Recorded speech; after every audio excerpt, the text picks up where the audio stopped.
So I said, let's just keep it simple tonight. So that was my thought.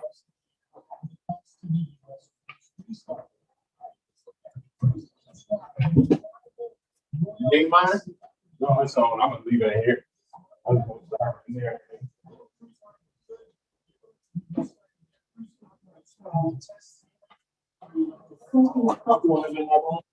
So here's Miss Birch.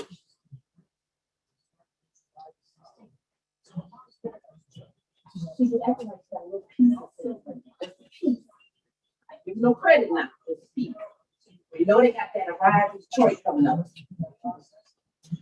She sent me this link so that I can register our community relations. Okay, that's cool. She wants to get, when you register for this link, you gotta get a grant.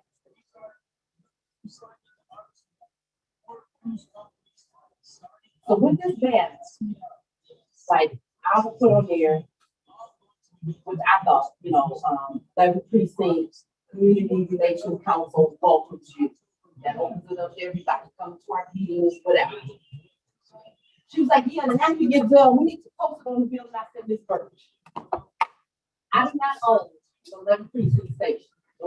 Nothing is going to be posted on that building without getting permission, number one. Yep. And number two, I don't see the need for it. Nobody needs to, that don't need to be posted up there. At least I don't think so. So I'm thinking, I'm just gonna register and just be done. I mean, I don't, and if I do the banner, I would only do it at Arise Detroit. Mm-hmm. So that was my next thing. So did she mention anything to you all about it? I ain't mad at you. Because I thought I can't guarantee that I'm gonna be up there. So now let me update you. July 22nd. Okay. We're gonna do family fun day, but we're gonna do it here at Precinct. Oh, sweet. No, I don't think I. 14. I'm gonna be on Thursday. No, I'm on tomorrow. Shit, and I think I'm on Thursday. We'll be here all day. We'll have the grill, on, beans, James. What time you guys gonna start? Let me see if I can switch that day. I think I am on call. We'll start about 9. You're probably into the evening. Okay. But you know, we'll do this part. Okay. I'm gonna see if I can switch on call that week with somebody. I think I can have home. And they sent us a what's name yesterday saying that National Night Out is back. It's gonna be on August 3rd. So now we're in scurry mode. Yeah, good. I don't have a third. Okay, get out. Mm-hmm.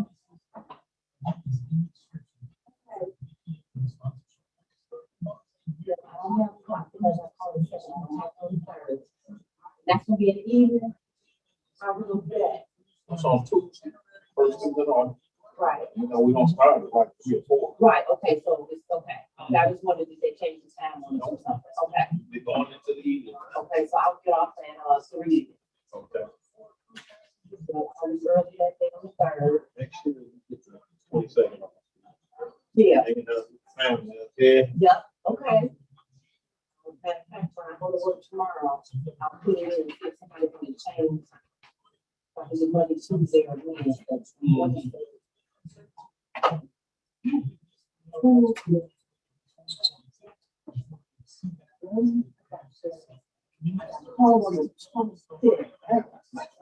I didn't even realize it was that damn quick. Yeah, that's what we know. Yes. Oh shit. You talking about scurrying mode? Wow. Oh, 20. That's on the couch. We did today, 9 days from now. Yeah. So I got for the 26th. I can't remember what day. I think it's Thursday. So I'll figure it out. Oh, I think I could go there and see that it is after 6. I better go to. Oh.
You know what? When you finish, turn that light off. I mean, close that door. I'm sorry. You turn that light off.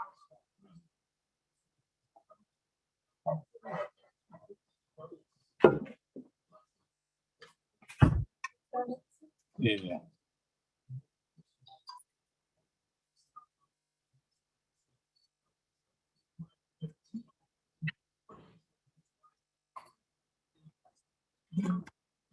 Hey, Sarge, can you hear me?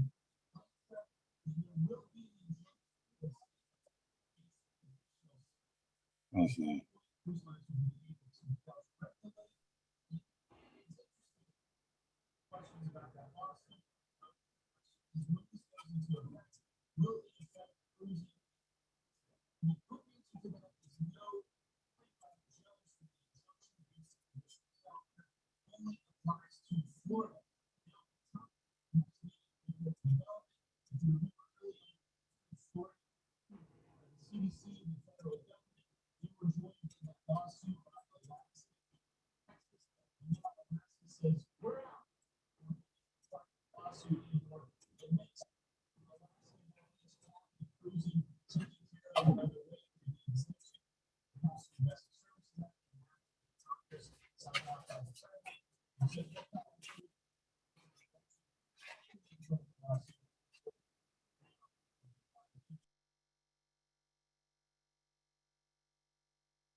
Hello, everyone. Can you hear me?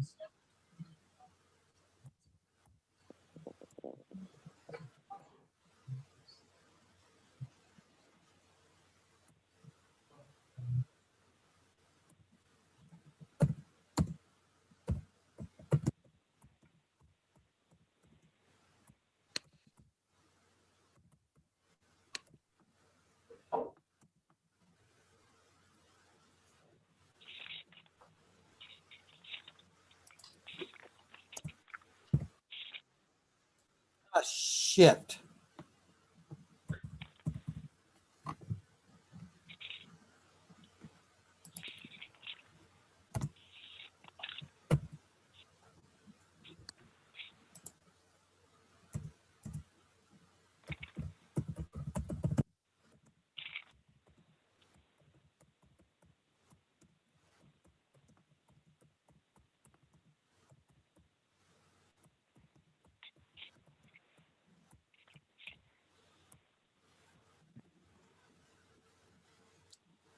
What the hell is?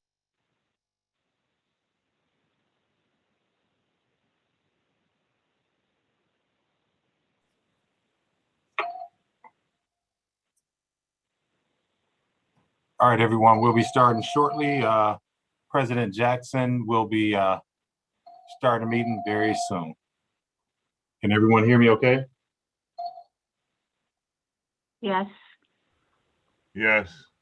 Yes. Yes.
Okay.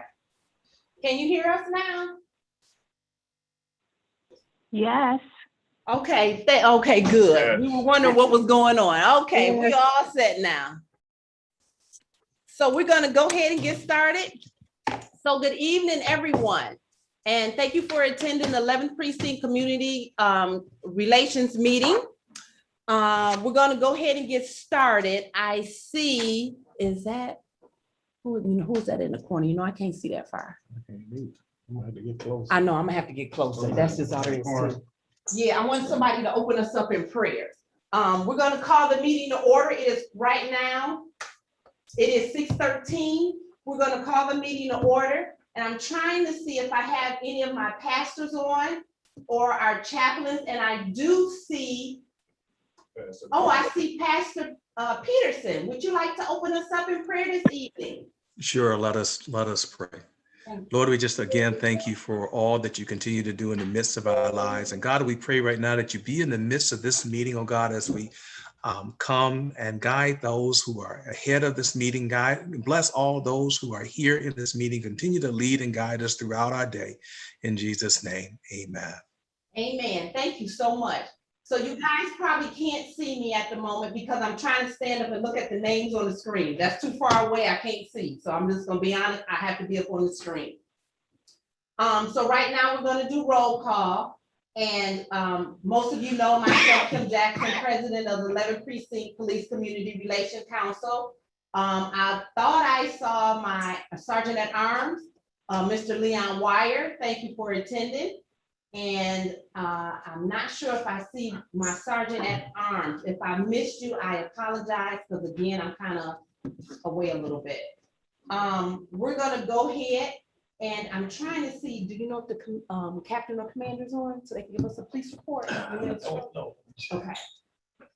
We're gonna go ahead and get right into our police report. We don't have any real, I shouldn't say real, we don't have any guest speakers tonight. What I wanted to do was to open up the meeting. So if we have any issues, any concerns, anything of the sort, we can bring that up tonight. I know a lot of times we get going with when we have guest speakers and we're not able to get a chance to get our information or our concerns out. So tonight's meeting, that's what this is gonna be for. It's gonna be to get our issues and our concerns out. I'm trying to see if we have our captain or commander on so that they can give us a police report. And if not, we can scooch down a little bit and then we'll just come back to them when they're available. I know it's been a little busy, so they may not be with us right at the moment. So.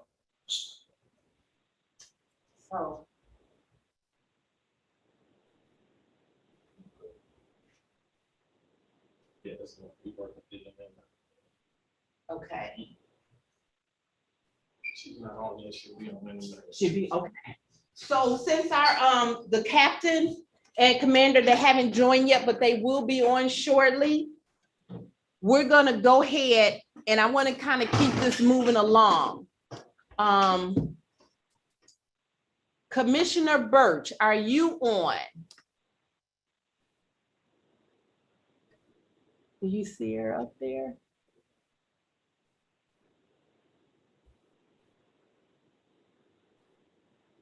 She'll probably be on the phone. Kim, She might be, yes. Oh, This- hi, Commissioner Clark, how are you? this is Commissioner Clark Coleman, but for some reason I've got Jonathan Kinlock's name under me.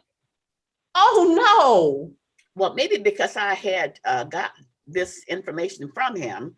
So no. Oh, probably so. can you just give me the number so I can just call so that I can come back in again? Give me the We're changing you now, Commissioner. We're fixing you now. you can do that? Okay. Yes, we can. And since I didn't see Commissioner Birch hasn't joined us yet, would you like to provide an update? I was gonna bring it up, but since you're attending the meeting, would you like to talk about our Mr. Wells? Okay, so and the reason I'm on here today is because for those that are not aware, we lost Mr. Wells about 2 weeks ago. I don't even, yeah, been about 2 weeks ago. Unexpectedly,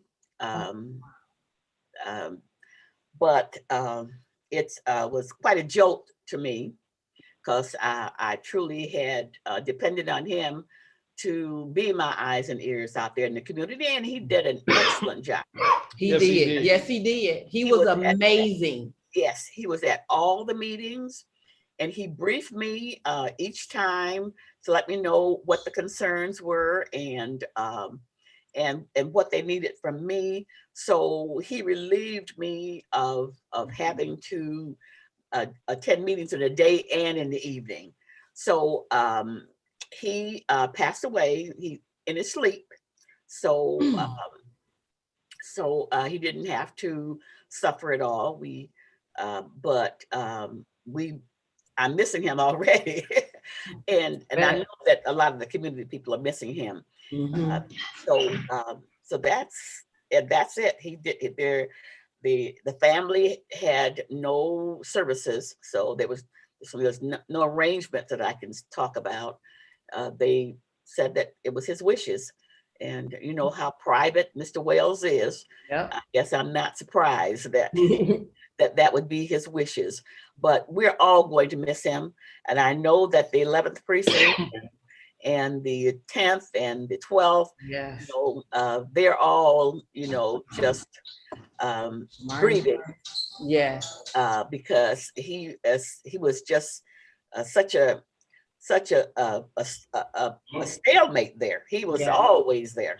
Yes. So I'm going to be attending until I get someone else to attend. But if there's anything that I can do to assist you, then please let me know.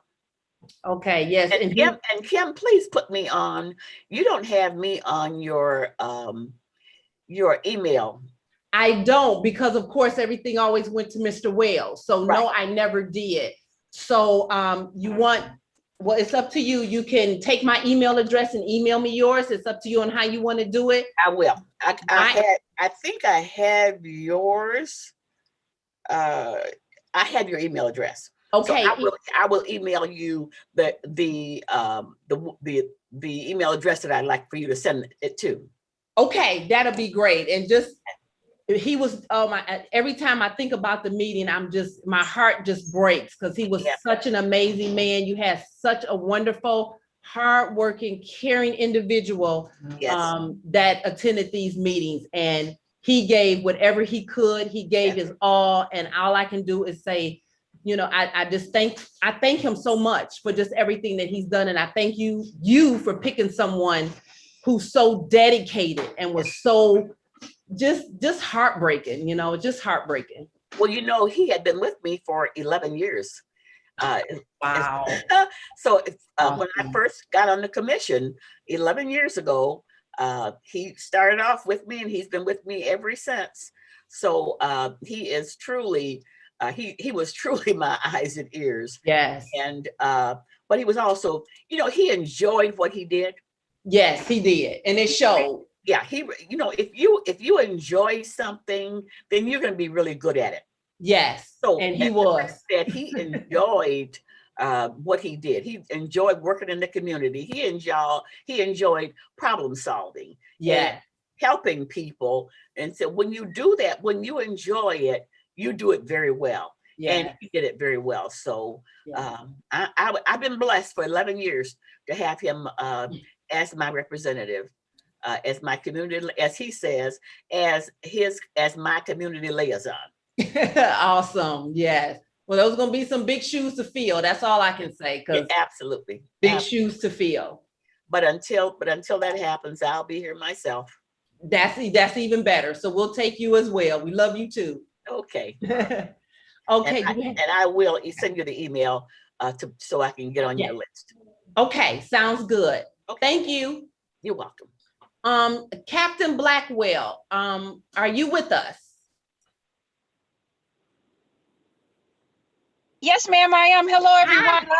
I apologize. I'm having technical difficulties too. I'm trying to get the Bluetooth to connect to the phone. Good evening, everyone, and good evening, Miss Kim. How's everybody? Great. Thank you. Thank you for joining us. Thank you for having me. There was a few calls. I got a call from Commissioner Birch. She got a couple calls that folks were being challenged getting in on the line, and so was I. I hope everybody made it on okay. Yeah, we got a good number on. We got 32. Right? Yeah, we got over 32 right now. So we're doing good, Captain Blackwell. Wonderful. Wonderful. Thank you. Yes. Do you have any updates for us? So I apologize. I think I lost you for a minute there. Yeah. Are you there, Captain? Yes, I'm here. Can you hear me? Yep, we can hear you now. Okay, I apologize. I just want to thank everybody for signing on and welcoming everyone from the community and say thank you for being here today. We're going to have, I think it's going to be September 4th, we're going to have a recruiting drive, and we're going to have a big event for the community and try to get some folks signed up for the police department. We'll be recruiting. They're doing active recruiting each weekend, each Saturday up until Labor Day weekend, which is the 11th Precinct. They'll be assigned that weekend. So we'll be actively recruiting until that time. And then, just if anybody needs anything, if anybody has any concerns, please reach out and let us know, and we'll make sure we take care of everyone. Okay, are you going to be on for a little bit, or yes, do you have ma'am. Okay, awesome, because we're probably going to do like a Q&A, or anybody that have any questions or concerns, and I just want to make sure that you would be available just in case we may need you. Yes, ma'am. Thank you. Yes, I will. Awesome. Okay, thank you. Thank you. And I apologize. The commander had another commitment for another meeting, so we split up, and I'll be here as long as you all need me. Okay, sounds good. Thank you. Thank you. Okay, is Commissioner just checking for her? Commissioner Birch, are you on? I know Captain said you were having some difficulties, but I wanted to make sure you're on. If you are, can you make a movement so I can see the square turn green? Okay, we're going to go ahead and check with her. Who's on? Kayana, I see you are available. Good evening, and how are you? Good evening, everyone. I am doing well. Thank you so much for having me here this evening. I do have just a couple of announcements I want to share. Is this the right time? Absolutely. You can have the floor is yours. Okay, wonderful. I know that for those of you that were tuned into, Mayor Duggan had a press conference yesterday in regards to the child tax credit that is available for those with children to receive up to $3,600 per child. I think it ranges between $3,000 to $3,600. available under President Biden's American Rescue Plan. If you have any additional information or have questions in regards to that, please feel free to reach out to my office. We can connect you with a representative to help and assist you understand or know how to file and claim that. We want to ensure that everyone is well informed on how to move about that process. Also, as many of you all know, Detroit GDYT program, the employment program for our youth, has kicked off this year. It's the 7th year of this program. We have surpassed hiring over 50,000 youth for this program. This year is going to be virtual. However, it is going to be, employing over 8,000 young people in the city of Detroit. So that is exciting.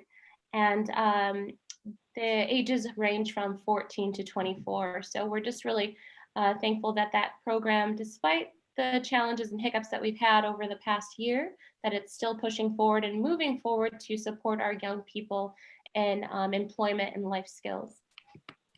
Lastly, I have, and I'll share this with you, Ms. Jackson, and you can send out to your network. Okay. This Thursday, we have a District 3 development conversation where we will be highlighting and discussing the process of purchasing city-owned property along the commercial corridors. I feel it's really important that we share and provide this information about the process of how to go about purchasing a building if you're a business owner, or a prospective business owner wanting to identify a building for your business. We will be going over those steps and that process of how to acquire. We also will have community partners on to discuss what resources are available through local financial opportunities as well as nonprofit support.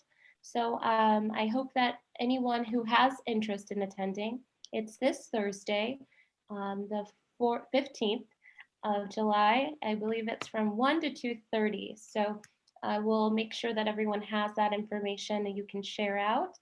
And hopefully anyone that's interested is able to attend. It will be recorded, so if you're unable to make it, that's okay. You can always request for that recording, and we'll be sure to share that with you. Other than that, as you know, the GWSD is still working hard to in regards to the flooding and addressing those issues. There are a lot of outstanding tickets as it relates to the water issues. They are working as best as they can to address those. If you have an outstanding ticket or service ticket or whatnot, and you want to follow up with where it is in the queue, or just to make sure that they are aware that you still have an outstanding issue, you can feel free to give me a call, 313-348-8464. We want to ensure that if you did have flooding in your basement, that you are contacting and putting an inquiry in with DWSD. So the mayor had stated we can get all and gather all of this information. So when President Biden does release FEMA support, that you already are in the queue for those funds or whatever assistance is available. So make sure that you are able to make that claim. If you need additional information about that, you can feel free to contact myself or reach out to DWSD. And also Improve Detroit. I think they're also, you can upload a complaint on Improve Detroit if there is a basement issue. So that is all that I have. I hope if there are any questions, I would be happy to address those. I do. I have a question for you because I've gotten a couple of questions. Now, people are putting stuff out for bulk because of the flooding. But of course, if some people have a lot of stuff, unfortunately. So are we going to have like a special type, or are we just going to keep putting it out every 2 weeks? How is that going so that stuff is not sitting outside weeks on end? Yeah, so there's a combined effort with city as well as GFL to start addressing those massive pickups. Okay. so it's tricky because we've always had a curbside issue in the city. So, but hopefully this will be able to allow for us to address all of the issues that we have that are out. But if your bulk or if your damaged property is not being picked up, please let us know. They did put a notice out that they are going to be addressing and picking up those things. But because what I'm seeing also, and why are people doing it, is a mystery to me. But they're taking their bulk and they're putting it in front of an empty house. And I know a lot of times you guys aren't picking up in front of empty homes, but why they're doing it is a mystery, but they are doing it. So will that be picked up? So I addressed one of those issues today. Okay. 9 times out of 10, when it's on an unidentified, like a vacant lot, that's, it's questionable because that could be seen as illegal dumping. Right. Because they can't really decipher if or what has happened. We want to encourage those to keep, if you're taking things out from your home, please set it in front of your home because that ensures that pickup will come to your home. If you happen to put it across to the lot and it's not being addressed, which is a possibility, please reach out to either your District 3 office and let us know so we can report that and put in a special pickup for that, I think is the best way to handle that matter. Okay. Yolanda, I'm gonna take your question, but I see Commander Slappy's on. So Yolanda has a question. I'll take your question and then I'll move to the commander.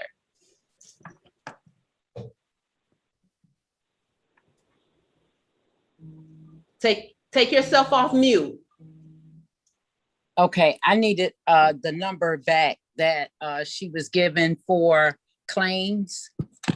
She said that we could contact her office. So could she repeat that number for me, please? Sure, and I'll also put it in the chat following when I finish. But the number is 313-348-8464. I don't know if you have access, Ms. Yolanda, to see the chat. I'll also put some additional information as it relates to just the process of reporting as well. I just can't multitask when I'm addressing the screen. So. Okay, because the reason why I'm asking people, I do have some neighbors who had the flooding and just wanted to know what resources did they have. Yes. So Miss Kim Jackson, I will also send you the statement that is online. For anyone that does have questions in regards to this, there is on detroitmi.gov on the front webpage for the city, there is a section designated to flooding. You can go there and it will address some of the questions and resources that you may need and go over that process with you as well. But I will send out, there's a one-pager that I can send out and hopefully that will get to you. Ms. Yolanda, if you want to give me a call or text me your email address, I can email that directly to you and you can send that out to your network. But most importantly, we want to get this information to those that need it. So if you have someone that is in need of receiving that information, please let me know and I'll make sure that they get it. Thank you so much. You're welcome. We're going to go ahead and Commander, good evening, and how are you today? I'm fine. Good evening, everyone. Good to see everyone's faces this evening. I'm just going to keep mine real brief. I know every time I come on the community meeting, I give you guys just, crime stats and how we're trending. And we're up in a lot of categories, but we're actually trending downward, if that makes sense. So I'm very happy to see that. More notably, we are down in our robberies and burglaries. So really happy to see that. And, we're working on getting those ag assaults and non-fatal shootings down further as well. So I'm just going to keep it brief like that today. And if anyone has any questions, then I'll just open it up for myself and Captain Blackwell and the community relations team. Just happy to see everyone.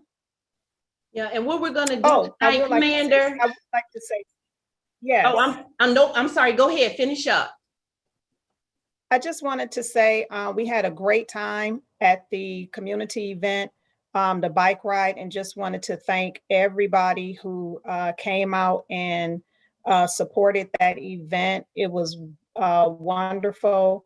Dr. Dudley was there, Councilman Ben was there, and just thank everyone who came out and just say excellent, excellent job by the NPOs, the team, because they always do a good job. And I just wanted to publicly thank everyone and just really thank my team for doing an awesome job. Yeah, great event. What we're gonna do tonight, Commander, I purposely did not have any guest speakers. So if the community had any concerns or questions or anything they wanted to address, I wanted to kind of dedicate this meeting to them this evening. So just to give you heads up. So I think Captain Blackwell said she'll be available, and thank you for attending as well, just in case we may need you guys. Not a problem. I'm going to put myself on, and it's your meeting, ma'am. All right, just wanted to give you heads up. Thank you. Yeah, I see Beverly Yes, Hill. How are you today? I'm well. How is everyone? Great, great. Good, good. Well, I'm going to try and follow the trend and be brief. It'll be very hard, but I'm going to do my best. Well, we just get out what you need to tell us. We want to know. I'm bringing you greetings, first of all, on behalf of our Wayne County Treasurer, Eric Sabri. And I put information on contacting our office in the chat. So it is in the chat on how to reach our office. And what I wanted to share with everyone, and I also put a flyer in, which we hope everyone shares with their community, that payment plans are available now. As most of you know, for the last 2 years, we have not foreclosed on any property. Well, next year for 2020, by March 31st, that definitely will be the deadline date. And people are accustomed to the date being moved back or being extended. Mr. Sabri doesn't want anyone to lose their property. So we're starting now with a campaign to alert as many community people as we can. We need the help of everyone on this call. If you're affiliated with a community group or an organization, we need your help. We have door hangers. We have the list. We actually have the list of people that right now potentially can go into foreclosure next year, March 31st, 22. So the treasurer has opened up payment arrangements. Normally we don't start this early, but he's starting them now so that our residents and taxpayers will have an opportunity to get into a payment plan. You can go online. If you come to the office, of course, you still have to make an appointment to come in. So very important. We'll come to any event you have. We'll come to any meeting you have. The treasurer will come. If you want to organize a walk, we'll go door to door. But we know who all of those community folks are. We have the list broken down by zip code, or we can have it broken down by zip code. And so for zip code, I think, are you 4823, is it 34 or? Yeah. Right. So for 48234, I could tell you exactly the number of people that would be going into foreclosure. And so we wanted to organize a group of community leaders that are on this phone. Even if we want to do a video or an announcement that we will be able to hopefully put on the city's website and for sure the treasurer's website, and just say to our residents, our neighbors, our friends, our family, because this is Detroit's best kept secret. People don't tell you they're in trouble until it's almost too late to help them, especially our seniors, and especially those grandkids and great grandkids that move into the seniors' home, their grandparents' home. They go into a senior building. They think that they're paying those taxes, and they are not many, many times. And we have so many seniors coming here to redeem their property or to get into some kind of payment arrangement. So we need your help. We need your support. And we want to make sure that we do not have anyone going into foreclosure unnecessarily. They can start getting to a payment plan now. It's only 10% down, and that will be until September. I think we have 3 months that it's 10%. And that 10% by March of next year will become 50%. So that's why it's so important for people to get on now. So that's pretty much what I have, and hopefully we'll have some questions. When we have these calls, unfortunately, people don't have any questions, don't reach out to us until it's a little bit too late. And then that's when all of the organizations that are fighting foreclosures get on board. We're trying to bring all of those groups on board right now.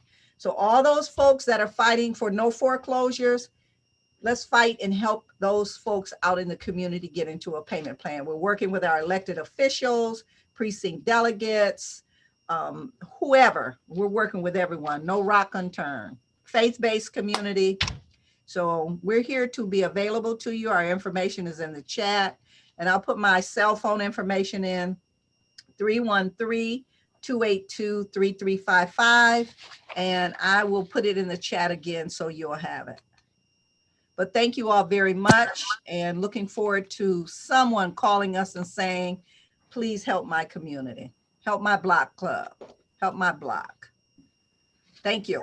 Yep, absolutely. Are there any questions for Ms. Hilton? Is there any questions for her at all? She did give us her number, and I believe the number's in the chat if you don't have any right now. And that flyer I put in the chat also, but I'll be glad to send it to you. And I'll send it to you, Kim, so you can send it out. Thank you. I was going to ask you to do that. I appreciate that. Okay. Thank you. You're welcome. Thank you for all the great information. Commissioner Birch, are you on the line? Yes, ma'am, I am, Ms. Jackson.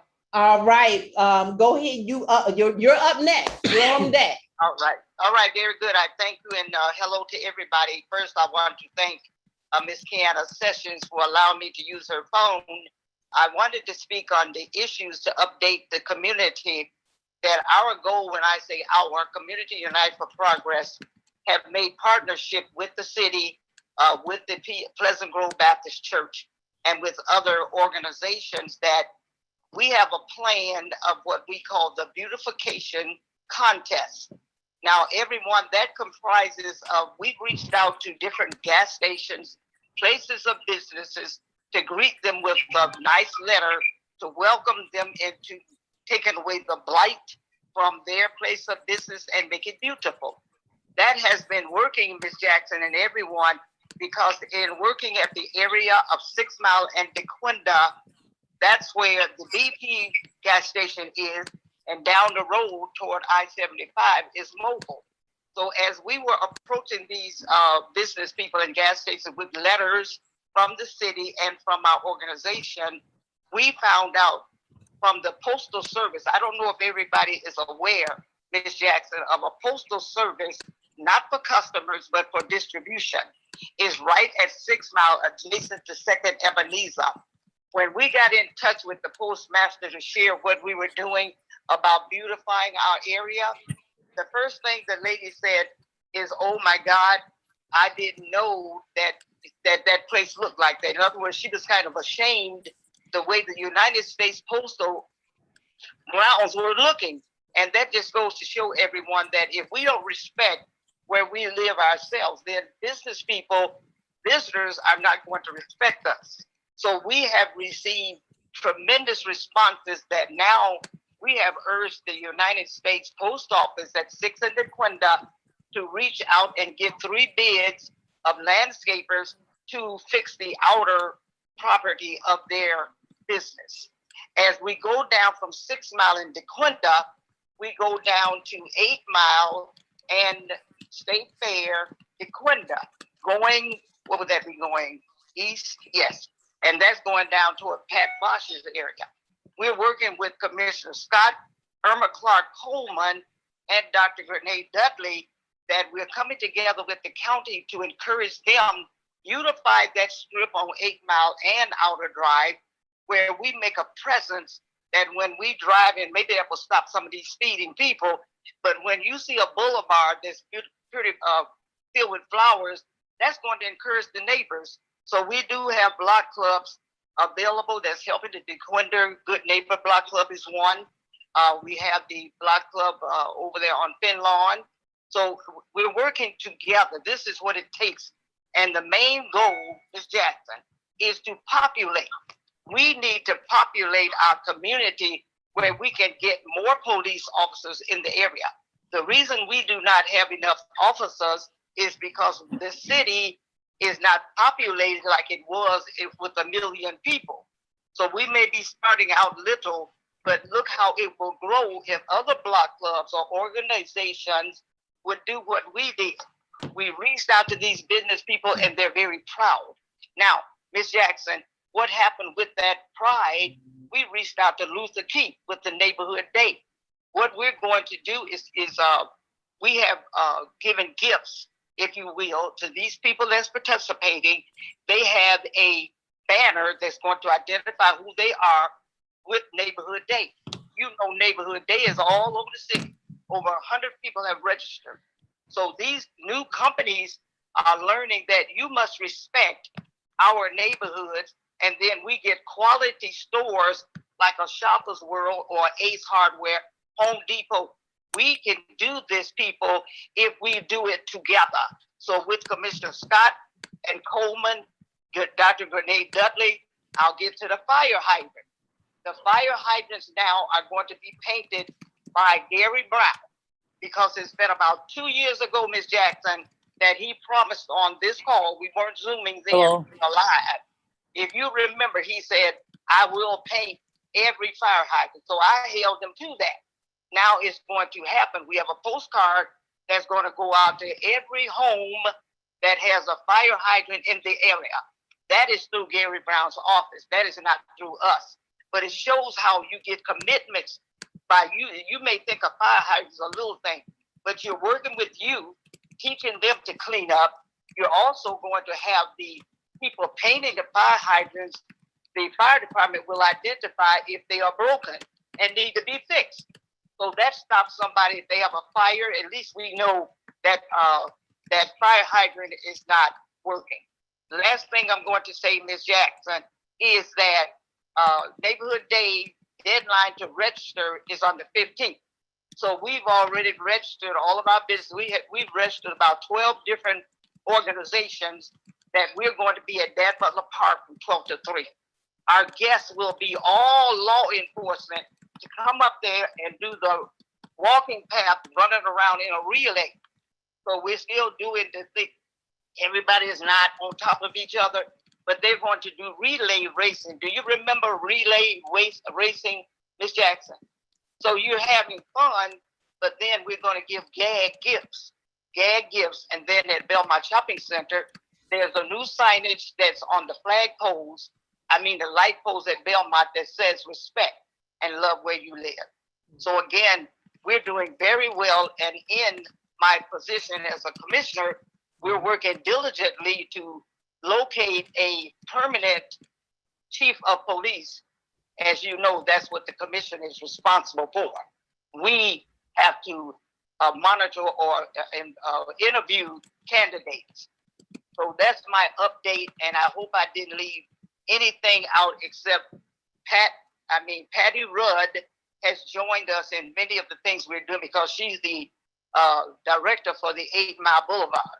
We were together on May 15 with a lot of other organizations that we know it comes to cleanliness. For criminals to respect us, we got to be clean and hold these eyesore businesses accountable. I think that's it. Question for you, Commissioner. Have they started that interview process, or when does that start for a permanent police chief?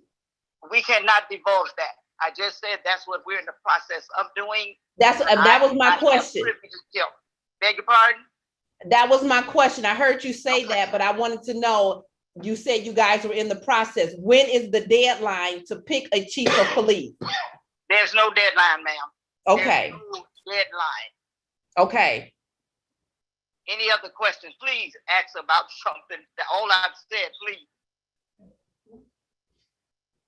I don't see any hands up. Does anyone have any questions? Ms. McCants. Oh, I see Ms. McCants has a question. Unmute yourself.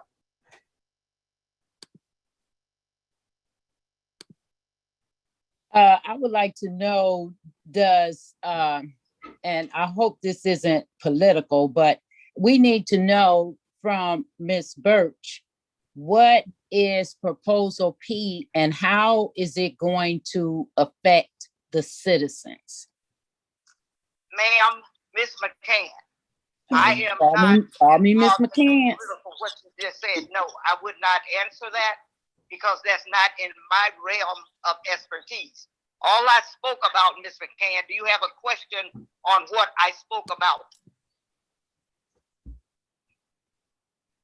Are there any questions for Commissioner Birch on what she spoke about? I see any hands?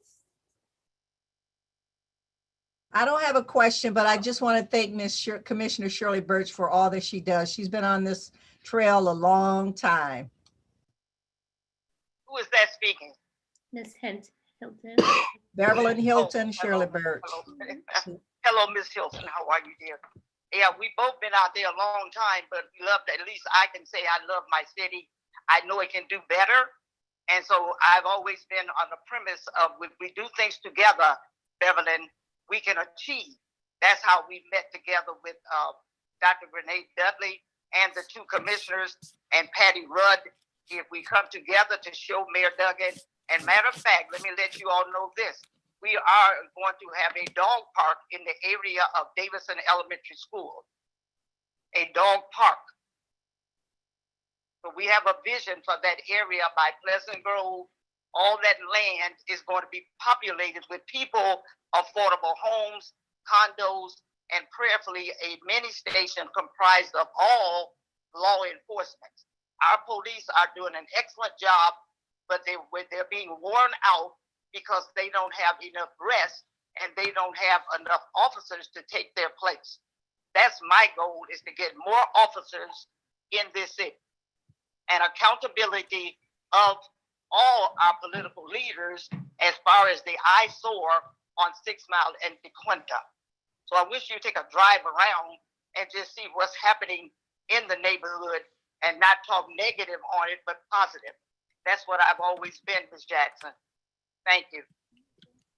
Thank you, Commissioner. Appreciate the updates. Thank you, and thank you, Tiana. You're welcome. I see Mr. Is it Merlin Martin? I see you from 36th District. How are you this evening? I'm great. How are you, Ms. Jackson? I'm wonderful. Thank you, sir. Any updates you would like to provide us? Sure. Good evening to everyone this evening in 11th Precinct. The chief had a few things he wanted me to announce and to provide for the precinct meeting tonight. Wanted to let you know that the court is open now. You can come down and do in-person business in the court. Virtual hearings will still continue.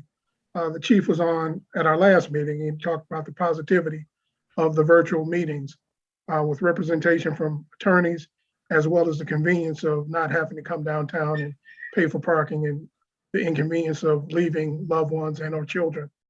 So the court is open, but virtual process is still in play. MIOSHA, as well as the SCAO, has lifted all the COVID bans for the state, but they gave the chief authority on the actual court, and he's decided to extend these COVID protocols, social distancing, wearing masks, and being checked upon entry to the court for another 30 days. So we're going to be safe rather than sorry, and that will be reassessed later on in the summer. But as of right now, we're going to extend our COVID protocols. The eviction moratorium was supposed to end on June 30th. It has been extended for another month. So I will put into the chat room help that is available to renters who are falling behind on their rent, utilities, as well as landlords who haven't received rent for several months. There is help. I will put that in the chat room so people can take advantage of that. A couple things have happened in the court. Attorney Marlena Taylor who was assistant prosecuting attorney for Wayne County, was appointed to the court by Governor Whitmer on July 1st. So she's joined the family. And the last thing the chief wanted us to let you know is with the backlog of CCW cases that we've experienced in the city, the chief has created a new docket, and he's presiding over that docket himself to curtail some of these cases. He is co-designated as a circuit court judge, so he's able to do that in an efficient way. And the docket has been a great success. We've been able to move a lot of these cases forward that would have been backlogged. So I'll keep it brief. That's about it. If there's any questions, I'll look forward to answering them or getting the information and coming back at our next meeting. I will put that information on the eviction moratorium into the chat room. And that's all I got. All right, well, thank you. That was some great information. So you gave us a lot to know. So thank you so much. You're welcome. I see Commissioner Kinlock. How are you this evening? Good evening, everyone. Thank you for recognizing me and inviting me to address the meeting this evening. A lot going on, and a lot is going on, specifically surrounding the floods. And in some instances, there were water main breaks on top of the floods. So there've been a number of calls to my office, not only because of me serving as a county commissioner, but I also have the privilege of serving as citizens on the Detroit Board of Water Commissioners. And one thing that I absolutely would like to say is that I encourage everyone to make sure if you have or if you had any flooding incident that occurred from the rain event that we had a few weeks ago, make sure that you file a claim with the water department. There was approximately, as of yesterday, 23,000 or so claims that were filed. But there's a timeline, a timeline that you have in order to file a claim in regards to that event. I've also been able to have the opportunity to have a number of conversations with senior citizens who reside in senior buildings. And what is very remarkable and very disappointing is the conditions that some of these residents, these seniors, the people who are the most vulnerable in our communities, find themselves living in. A number of these buildings are experiencing social problems that we experience and see out on the streets occurring inside of these buildings. And one thing that I have done is I've had a conversation with the chief's office, and I'll be convening a meeting in the next week or so with a number of the top brass within the police department, as well as the county prosecutor's office, to talk about some of these issues that these seniors are experiencing in the buildings and incidents around their properties, such as catalytic converters being stolen. There's drugs being sold in some of these senior buildings. And it's so many different issues that these seniors should not be dealing with that are occurring inside of the buildings, to the point that I found out that that the police department is aware of this, and they've set up task forces to actually go in and to raid some of these apartments in some of these senior buildings. I mean, growing up, you never imagined these type of things occurring in senior buildings. And so I'm going to be convening a meeting because I thought I was just so overwhelmed with these two buildings that I've met with the residents to hear some of their concerns. And there were other buildings that also have been dealing with it. So that is something that we absolutely, I think, need to make sure that is at the forefront of addressing within our community. Another issue, and so there's so many, like I said, there's a lot of things to talk about, and I don't want to belabor the evening, but if you have any issues of concerns, please feel free to reach out to my office at 224-0916. Now, I know the county commission, we have limited role in our roles within the function of county government. But we also can use this office that we serve in as a bully pulpit, as a voice, as an advocate, to also add weight in concerns that take place at the city level and concerns that take place at the state level and even the federal level. And so, look, it is our job to be a voice and an advocate to assist in however we can. So please feel free to reach out to me or Sherry Johnson, who is my chief of staff, who you all know, who's on the call. She has been she was with County Commissioner, late County Commissioner Jewel Ware for a number of years. And her commitment, I love her and how she has worked alongside with me and all times in the night. Let me tell you something. You all do not have to worry about anything falling through the cracks, because she will make sure that I'm aware of and have me on the phone with residents all times of the day. And so I love her for that, because she keeps her eye as a hawk on the issues. And I'm just letting you know that I'm available, and please feel free to reach out. Thank you. Thank you. And Sherry, we already know, we know you have our backs, and we appreciate you so much. So yeah, you're another one. Thank goodness. Thanks, Kim. Absolutely. Is there anything else you want to provide us, or you'd like us to know? That's about it. I think I said everything. Okay. We just gonna make sure, Commissioner, we got you covered. Thank you. Oh, yep, absolutely. I see Mr. Lionel Williams with DP. Wait a minute. Let me get it right. DPSDC. DPSCD, Detroit CD. I turned it around. Community District. Yes. Thank you, Ms. Jackson, for having us. Thank you, 11th Precinct. Today is just a great day in education.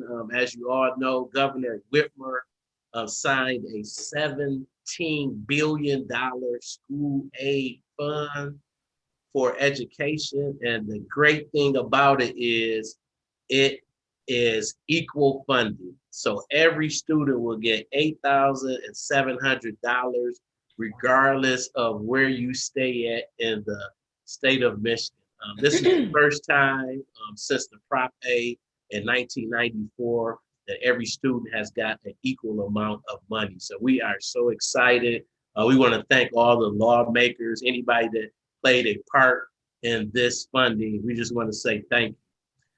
Summer school, it started Monday. We are so happy to be back in the building. It is 8:30 to 5:30, Monday through Friday. We have 44 locations across the city. It is very good time for the students to be back in the building.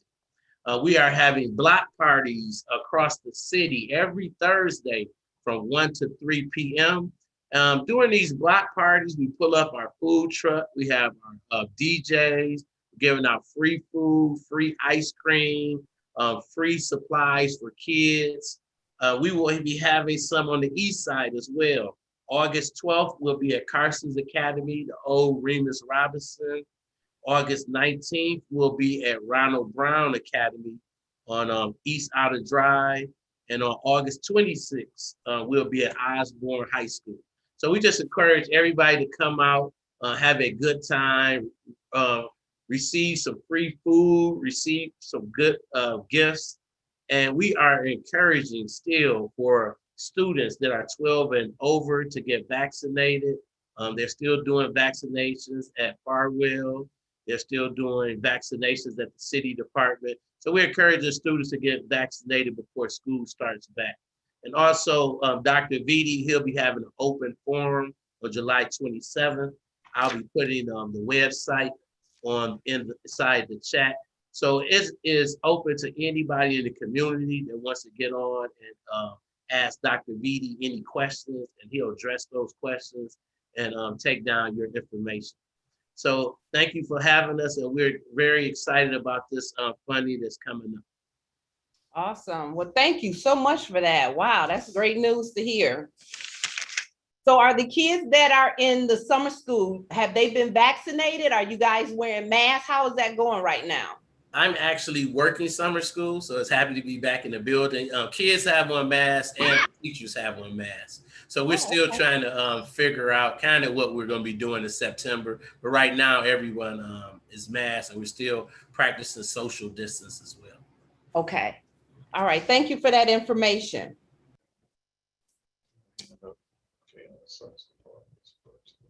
Oh, is that Kiana? I see your hand up? There you go, Commissioner Birch. Oh, thank you. Ms. Jackson, I was trying to ask a question to the Commissioner Kinlock. Is he gone? No, he's still available. I wanted to ask, but you went to the other speaker, ma'am. I would just like to ask him a question. Mr. Congressman Kinlock, or Commissioner, that's what his title is? Yes, Commissioner. Okay, are you on, sir? Oh. I'm trying to, I see his picture there. I don't know if he stepped away or not. Do you wanna ask him, or if Sherry may be available, do you wanna ask Sherry, or you just wanna go to the Commissioner? I really wanted him, but I wanted to also ask the previous caller regarding the schools. Are they considering any of the closed schools, if the infrastructure is pretty well set? Are they going to maybe open up like Marshall School or the other school, Kim, right on Nevada, Corville? Are they thinking of reopening any of these schools? Well, at this time, the plan is not to close any schools. And right now we have about 700 million in renovations to the current schools that are open. So I think that will be addressed first. Then we'll probably look at opening up additional schools. But we have opened up 2 schools on the Marygrove College. Yes, sir. I was talking about the previous schools like Corville and Marshall that are still standing. That was my question. You know, maybe the infrastructure is still good and you all could put it back in the neighborhood like it was. Okay, let's see. Hello, can you hear me? Yeah, I said right now we are addressing the schools that are open at this point. Okay. Yeah, thank you. All right. Well, thank you. I'm still trying to get to Congressman Kinlock. Okay, I'm here. I'm sorry. Commissioner, Commissioner Kinlock, thank you. Yes, just to let you know that I'm at another event as well, but wanted to stay on just in case there was a question. So, Commissioner Birch. So much. I just want to say, sir, thank you for your service, and you're stepping in the shoes of a woman that was so dedicated to the seniors. And I wanted to ask you this: have you considered us as seniors? I'm one too. That we've been out in our homes for years, and I know I've paid taxes and repaid my home over and over in taxes. And in the state of Alabama, Commissioner Kinlock, they don't pay taxes after the age of 60. Is this something you could put on your front plate to stop us from paying these taxes on our home that we own, Commissioner Kinlock? Let me say this to you. I will reach out to you, Ms. Birch, and I will begin to look at that, because it's just so many different things that, like you mentioned, that is working around the country in addressing poverty. A lot of our seniors find themselves having retired and seeing their pensions being cut, but yet the cost of living continues to go up, and they continue to have to deal with debt. I would love if you would give me an opportunity to research this and in order to present this, not because that's something that would have to take place at the state level. But I said, we could say at the state, yes, I would. I understand. Yes. Yes, I would yes, I would like to look at that and in order to craft a bill, because we don't always have to wait on the legislators to draft it. We could put something together and present to them for them to introduce. And so I will reach out to you tomorrow, and absolutely my office and some other resources I have as far as folks who can research this for us because I also serve as political director for SEIU Healthcare Michigan. So I absolutely would love to talk with you further about that and get a legislator to actually introduce that. All right, thank you so much. Is that all your questions, Commissioner? Is she off mute? Can you unmute yourself, Commissioner? I just wanted to make sure you're good. Oh, okay, I see your thumbs up. Okay. Okay. And then, Madam Chair, at this time, I would like to ask to be excused, but I will be here next month and you all can reach out to me anytime if you have any questions. And Commissioner Birch, I'll absolutely be reaching out to you tomorrow. Sounds good. Thank you for attending tonight. I appreciate it. Thank you. Ms. Jackson? Yes. Commander Slappy, I had a question for Mr. Lionel Williams. And my question is, within the budget, we are interested in Persian High School becoming a green light. Is there, if you can, any way, fashion, make that happen? It's right there on the corner, on that 7-mile corridor, and we're doing everything we can to try to fill some gaps as it relates to green lights. And I think it would be awesome for the high schools to become green lights. So I would like to throw Persian in the hat to become a green light. I will ask my supervisors, and I will have some type of answer for you at the next meeting, Commander. Okay, Yeah. Thank you, sir. No problem. All right. I also see Pastor Brewer on the line. Do you have any updates for us, Pastor? And good evening. Good evening. Sorry I was late joining in. Today has been a long day for me. But I just wanted to give some announcement that coming probably next week, King David will be a vaccination site. The National Guard will be doing the COVID-19 vaccination for those who in the community may want one. A number of our churches are trying to at least make it available within our community, so that there may be residents that may not know where to get one from, or may not have transportation to get one but want one. So I will have information when it will start. It will be for 6 weeks. We will be open on Mondays from 12 to 4 for 6 consecutive weeks. And then after that, the National Guard will reevaluate. They'll have the same system that they had set up down at Ford Field. So these will be basically the same military people that will be coming to our community.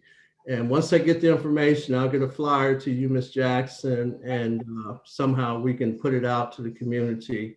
And it's for those that may want one but can't get to a site. So I just want to let you know that that is coming. Awesome. Great news. Thank you so much for that. And as soon as you get something out, I'll make sure I get it out as well. So thank you.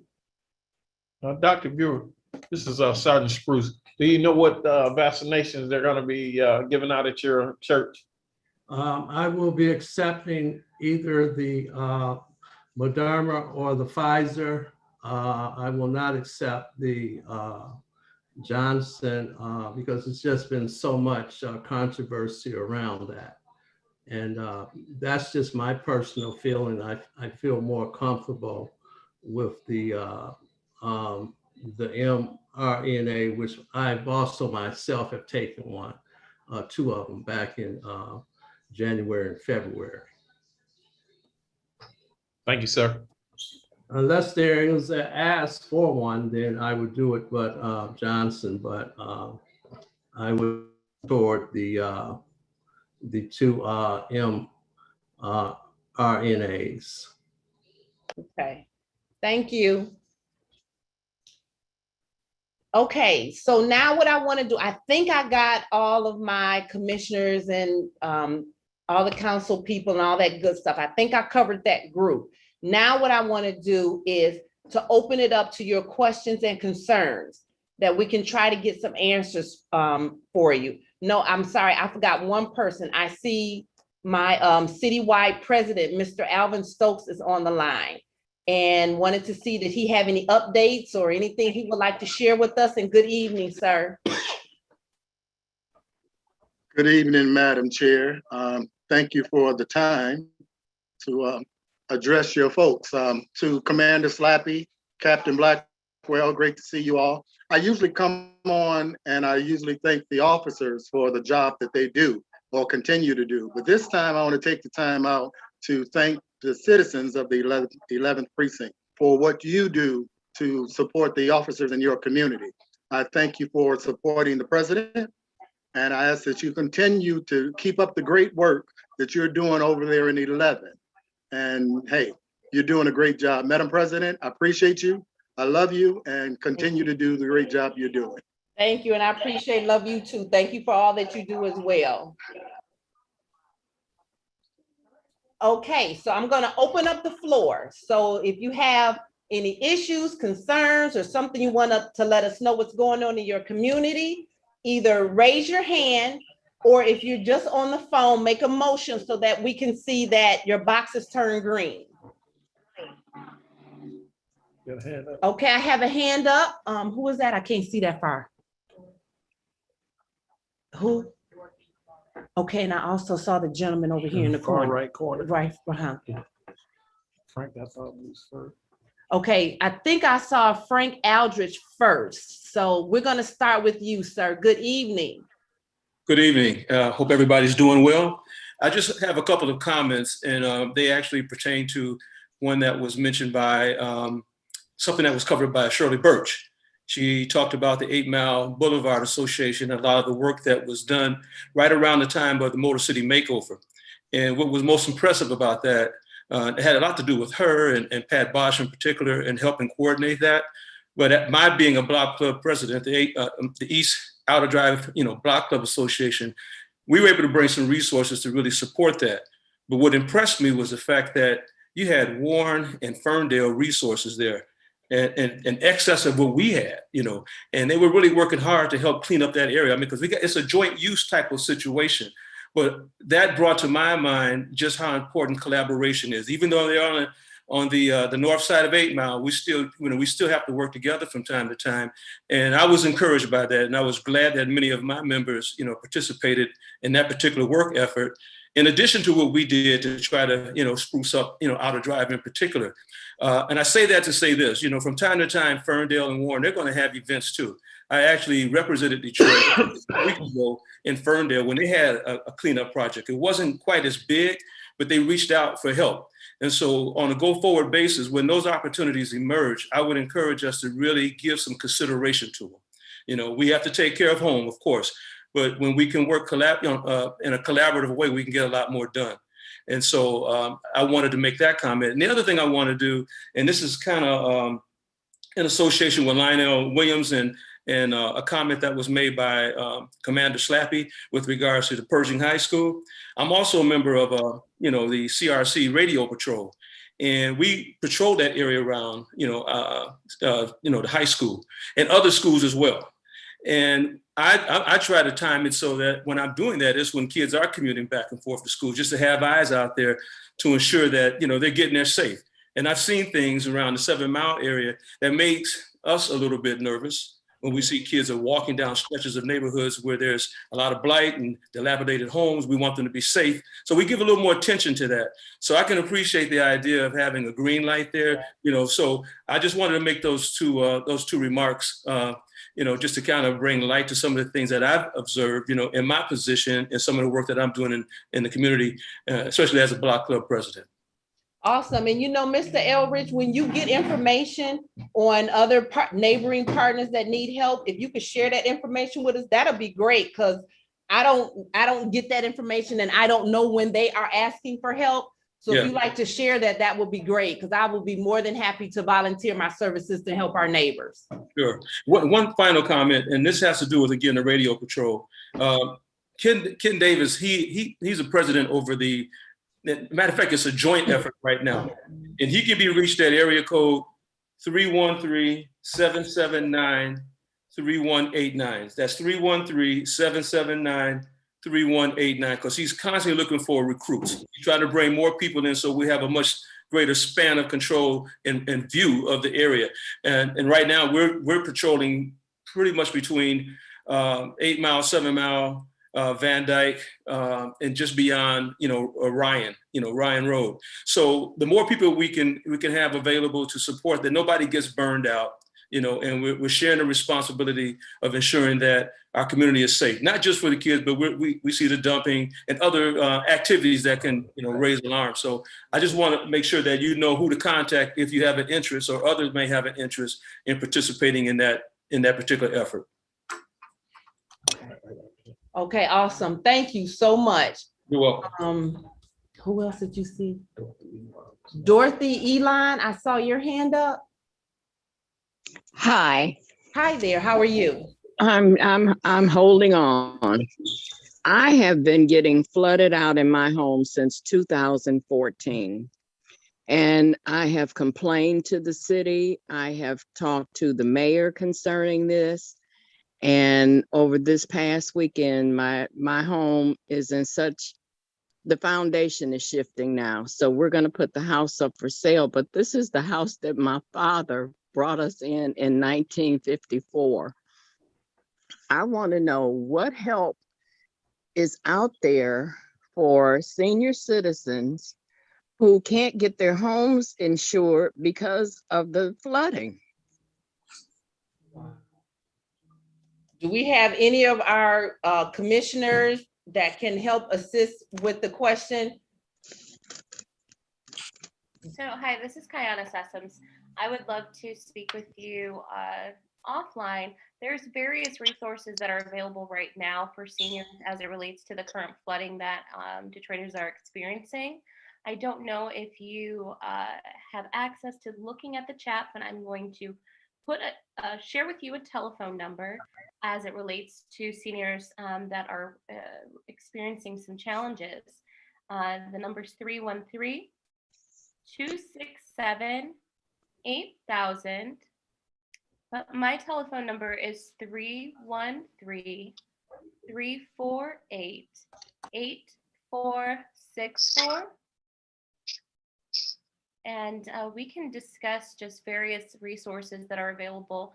There are some community organizations that may have some support that you may be aware of, you may not be aware of, but we can go over all of those things. And when it comes to the issue with water, sewage issues, I know that DWSD put out an actual visual as it relates to the property line of what the city is responsible for and what the resident is responsible for. I've dealt with a lot of various residents with this issue and making sure or ensuring that if someone's coming out to your home to snake your drain, that they're going all the way out to the sewer line. I think it's like 40 feet from the home. But there's various things that we can discuss and I can share with you and see what we can do. Okay. Okay, I appreciate that. Now, the city came out and worked on our street last year. They never completed the work. The workhorse thing, the orange and white thing is still sitting out there and we're still flooding. So there are a few open orders I know that DWSD still has, even with some that I'm working on. But I can take a look into your address, follow up with them and see what's going on and see how we can move that or at least get some more information. Okay, I would appreciate it because my family is trying to move me out of this house and I don't want to leave. This is the house I was raised in. Well, I look forward to speaking with you tomorrow. Okay, and your name again? Kayana, Kayana, N as in Nancy, A. last name Sessoms, S as in Sam, E-S-S, O, M as in Mary, S as in Sam. Okay, I appreciate this very much. You don't know how much I appreciate you. No problem. Thank you, Ms. Dorothy. Thank you. Thank you. We appreciate that. And thank you, Kiana, for your help with her issue. Thank you. We have Pat Bosch, who's next.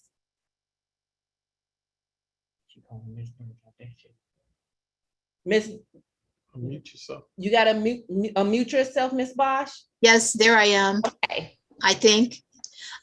First of all, I wanted to thank Ms. Shirley Birch and Patty Rudd and Frank Aldridge for all the enthusiasm that they bring to projects such as the ones Ms. Birch talked about. It is a team effort and no one can do this work by themselves. And that is why I am especially sad to hear Ms. Ellam's commentary about her situation. I do not know what street she lives on, but the fact she's here at the 11th Precinct tells me that from what she said, this issue has been going on since 2014. And I believe that it is a good example of how the citizens of Northeast Detroit are constantly being put aside. Yes, there was flooding in other sectors that was really, really bad. We know Jeff Chalmers, we know Southwest Detroit, Dearborn, etc. But we have asked for a town hall meeting so we can better understand exactly what is going on. I listened to the city council meeting this morning where Ms. Council President Jones asked for explanations, and truthfully, the explanations fall short of where we need to focus. That is just one situation where Northeast Detroit District 3 is constantly being set aside while other sections of the city prosper. And we don't deny that we are all Detroiters and we are happy. It's not that we're jealous of other sectors. We are happy for them. But what we're saying is District 3, when you look at our history, you look at what has been given to us and has been given to us against great controversy. I'm speaking of the correctional facilities at Mound and Nevada and Ryan. I'm speaking of what we've been trying to find out what's going to happen with the Bel Air Shopping Center. That is dead silence. The people have plans. As Ms. Birch said, we have plans for our neighborhoods, but no one is taking us seriously. So I just wanted to take this opportunity to say that we are very serious about this. And I wanted to also say, ask a question in terms of services. On Saturday night at 11:30, we had 5 vehicles bombard my street with the loudest music that I could imagine. And when we called 911, the line was busy. Finally, my husband got through and they said they would see about sending a car out. It took me 2 phone calls. And like magic at 12:30, the music stopped. But I want to know, assuming this is a nuisance noise complaint, where does it fall on the spectrum of the emergency 911 operators? And I have one more question after that. I can answer that. When you're talking about 911, all of the calls are pretty much if there's aggravated assaults, if there are shootings in progress, if there are robberies, burglaries, all of those are giving our top priority because preservation of life is definitely number one. So it definitely depends on what is going on in the precinct at the time of the loud music is being played. So what I will say is, first, we apologize. But unfortunately, the Detroit Police Department, we can't control or predict when someone is going to shoot another person or when someone is going to decide to assault another individual. We are responding to those acts as they come in. And as it relates to our precinct and other precincts, again, those type of calls are given, clearly you understand, I'm sure, the top priority. It's not to say that your noise complaint is not important, but again, preservation of life and someone being assaulted or robbed or things of that nature do rise to a higher level. I will also say that I've given my phone number out on here, and I'll give it to you again. It's 313-410-5533. And I would ask the question too, were those cars passing through, or was it, someone who came on your block and parked, within a few houses of yourself, and they were just literally outside playing music? And the reason I asked that question is because if it's just cars like riding down the street and they're just passing through, then unfortunately, by the time we get there, they will have gone. But if it is someone who has, a neighbor or down the couple of houses or whatever, and it's consistent that they're doing that, then we let us know. And the MPO, Sergeant Spruce and them, those type of incidents, we can go knock on the door and have a conversation with the family and just say, hey, do you mind not just sitting outside and playing your music loud because it's disturbing the neighbors?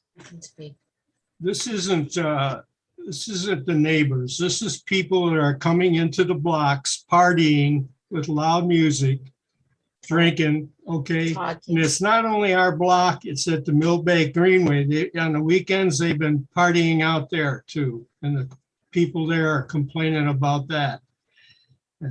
Okay. Right? It's the sum total of the lack of quality of life. When we had a meeting with Restore Northeast Detroit residents, we submitted a manifesto, 8-page manifesto outlining issues that we are greatly concerned about for District 3. And one of them was this issue of better police response. And we would like to ask you, Commander, is it unrealistic in the future budgets to see if we could go back to real neighborhood policing when we had cops on bikes or walking the beat and we had neighborhood mini stations? Is that totally off the wall, or is there a possibility that it could be brought back?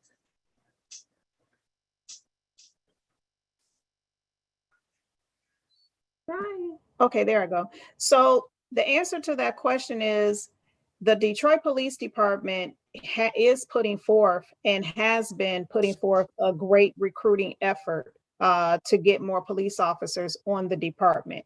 That has been a mandate by Mayor Duggan himself, and the Detroit Police Department is doing everything that we can to the point of each precinct has been giving dates, as I think I mentioned on here and definitely on another call, where we're putting forth a good big recruiting push.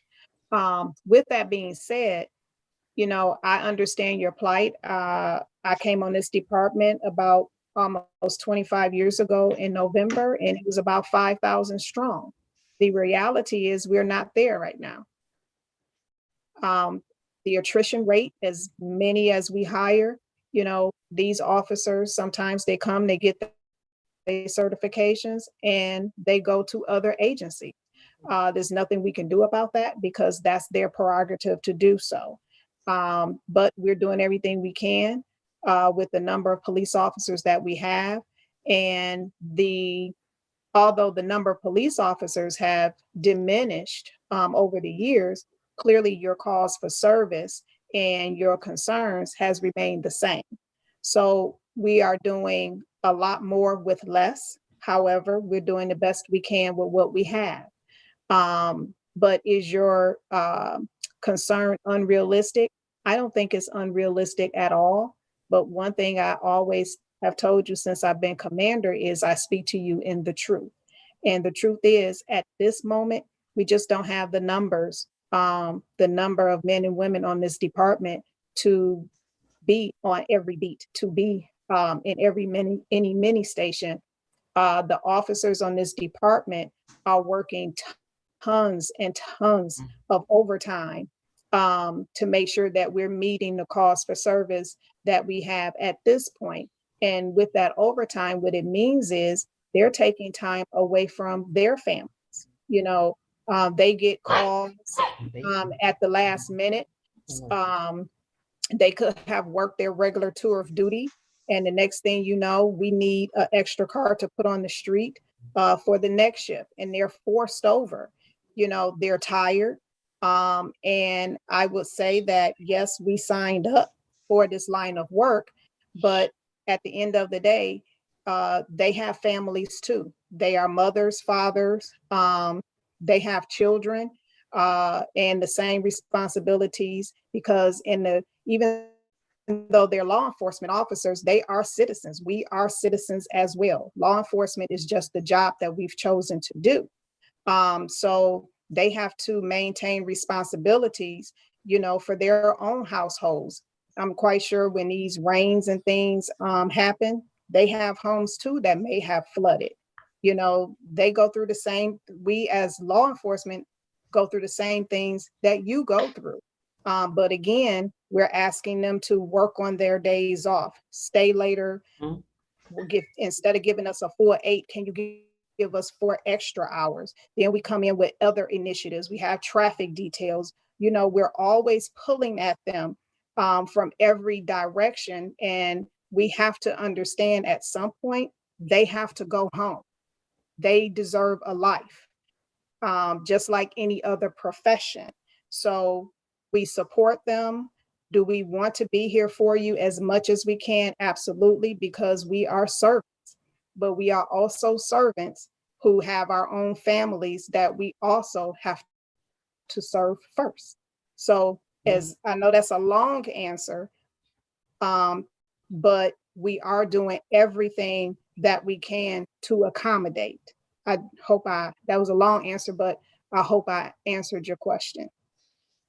No. I just wanted to say one of the ideas that was in our 8-page manifesto, we know residency is not legally a requirement, but maybe as an incentive, part of hiring would be to take a land bank home and get it repaired to offer it to a prospective recruit, thereby not only increasing that as a perk, but having the probability that a police officer would reside in our neighborhoods would also be a possibility. And lastly, could somebody through the chair, if Brianna Borg from Wayne State could tell us what her position is in greater understanding. I know she put it in the chat, but I didn't understand everything of how we might be able to utilize her services. I don't know if she's still on the call. What is she looking for? Who are you looking for, Pat? I'm sorry. She said her name was Brianna Borg from Wayne State University. She was here to deal with gun violence in the 11th Precinct. But if she's not on the call, we can put it aside for the next meeting. Yeah, because I don't see her. I don't see her name on the list. So she might have dropped off the call. Thank you. Lois Moore. Okay, Lois Moore, I see your hand was up next. Miss Moore, unmute yourself. Okay, thank you. How you guys doing? We're doing good. Pat, we have the same concerns that you do with ordinances, you know, as far as barbecuing, parking issues. Excessive noise. So what we're doing Saturday, we're having a meeting with Farwell Community Association where 3 block clubs are in Yonkers, Norwood, Wexford, and Binder. And the Farwell Advisory Council will be meeting with us on Saturday at 11 o'clock at Dove Academy.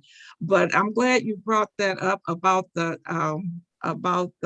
ordinances that relates to what we're going through. What we're doing is picking out several ones that we think are germane to our particular area. And we found out that working collaboratively together, we might create some kind of help or some kind of assistance. And it would be a lovely thing if someone that was hired in our community, besides a police officer, that could access these issues and go around and give tickets or whatever. I don't even know if that's possible, but those are the kinds of things we're talking about. And then in addition to that, the proposal P.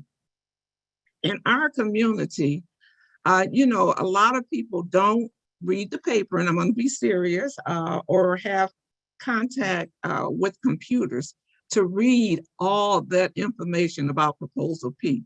They were turned off originally when we had meetings with that group that was going through the ordinances, and you know, it was a travesty at Farwell. So we need someone to come out and talk about Proposal P, the good, the bad, and the ugly, because our group have no idea what's going on. And I see Miss Sessom is on, and I've talked to her about it, and she's diligently working hard trying to get us somebody there Saturday to talk about the Proposal P and the ordinances. And with that, the assistant district manager, Lee Johnson, a new young man that we're looking forward to meeting him too. He's supposed to be there. So I think all of our concerns are laid around the grievances about what's going on in our neighborhood, and that barbecuing on the porch is driving me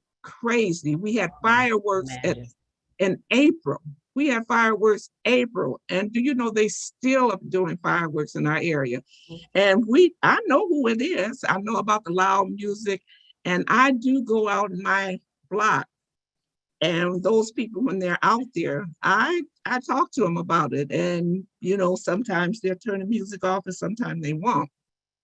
But it's gotten to the point that they don't call the police, they call me. And I want somebody to come out and talk to our community to let them know that they can come or call the police station or whoever they have to call, because that's really a concern that we have in our block. Thank you. Thank you, Ms. Moore. Kayana Session, I see your hand is next. Hello, thank you. It's Commissioner Birch that wants to address everyone, and I just want to say, Ms. Lewis Moore, thank you for inviting me out on Saturday.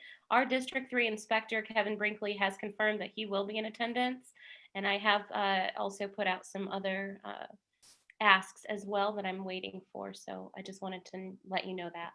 Thank you. You're welcome. Commissioner Birch, you can go ahead. Yes, thank you, Ms. Jackson. I wanted to address what Ms. Pat Bosch, and I think that was the Lois Moore. You do have a person, if you would utilize her service as a commissioner, that we have brought up the fact that because when officers are trained and we pay for their training, they are allowed to go right and leave and go to the suburbs. We have mentioned this, everybody, that if we gave them incentives to live, like you said, we can't force residency. That can only come from the governor. But if these two ladies that called in, Pat Bosch and Lois Moore, if you call me after the meeting, I can share with you how you get things done, because it's not because I'm a commissioner, but it's the fact that our officers respect me. So with them knowing that my whole goal is to protect the community, not one house. So therefore, we have lost D.C. Bryant has become the chief of police in Columbus, which lost, I think, Sergeant Potts. So as we lose Ms. Star, AC Star has left. So as we're losing police, everybody, there is a way that we want them to protect our neighborhood. There's no reason for that loud music, which I experienced or we experienced on DeQuinta. We had to nip it in the bud, so I found out how to do it through DC Bryant. You say no disrespect to you, Commander Slappy. It's just that the communication was there, and she addressed it with AC Benison. We don't have to go through this path, Annie Lewis. So if you call me after the meeting, I can assist you. And as your commissioner, support what we're trying to put on the table at the commissioners' meeting. None of you all come on the commissioners' meeting during public comment to bring your concerns. That's where it can be solved. I'd be doing it all by myself with just a few citizens. So if you, and I want to thank the 11th Precinct NPOs, especially not Sergeant, but you okay, Sue? But I'm talking about, I'm talking about Nichols. Nichols jumped right in the plan when we were doing the beautification. He went right there on State Fair in DeQuinta and allowed me to meet the gentleman that owns that building. Now he's cleaning up. So if we reach out together, sometimes I call the NPO. I can't reach anybody, Commander Slappy. So I know what that is. They're bombarded. They're only officers. And when you talk about they got homes, we know they got homes. We know they got families. My point is you need more officers on duty and change shift hours. They can't all work the same hours. So if you two ladies call me after, I'm going to give you numbers and people that assist with that loud party. It can't be stopped. I thank you. And one last thing, Miss Kim, I hope you mentioned about Mr. Wells. I hope that you got the flyer about Neighborhood Day so you can send it out to your people. I sent you a flyer. Commissioner Irma Clark Coleman was on the phone, so she mentioned Mr. Wells herself because she attended the meeting tonight. Very good. I just asked you. Yep. No, I just wanted to let you know that it was mentioned. Okay, very good. And the Neighborhood Day flyer, I did send it to you. And that's all I have to say. But you two ladies call me after. Okay, thank you. Thank you, we will. Lockett. And then I see Mr. Wire, right? Yeah. Hello. Hi. Good evening. Good evening. I just want to ask Elois, that meeting, do you have a flyer or anything that you can put on the chat for me to see it? Oh, yes, I do. Sonora, but I do have a flyer and I didn't know who to put on that was coming off of proposal P. Scott Benson is scheduled to come, but I understand he has something to do Saturday with Sojourner of Truth with Miss Causley Group, and I think that's a fantastic thing. I'm surprised she's not on it advertising that a historic site over there, so he might not be there. But Mr. Johnson, I'm depending on Mr. Johnson and Miss Sessom to carry us through. We have a group though. We're getting together and trying to get the top 5, 10, or how many ordinances. So I'll be glad to send it on to you, darling. Okay, thank you so much. Because we have a over here. He does one better instead of barbecue, and he sets a fire every night, and he's burning stuff. It smells toxic, and we have some neighbors that have respiratory issues. And they have to close their windows, and we shouldn't have to close our windows because you're burning, God knows what. It smells like a house fire. So I would like to be in attendance and find out, as well as I'll get with you as well as Shirley Birch. Right. Good. Yep. Okay. Thank you so much. Thank you. Ms. Lockett. Yes. Give us a call here at the precinct. My phone number is 596-1118. 596-1118. Give us a call about that burning. We weren't aware of it. Okay, I'm trying to get your number in here right quick. 596-1118.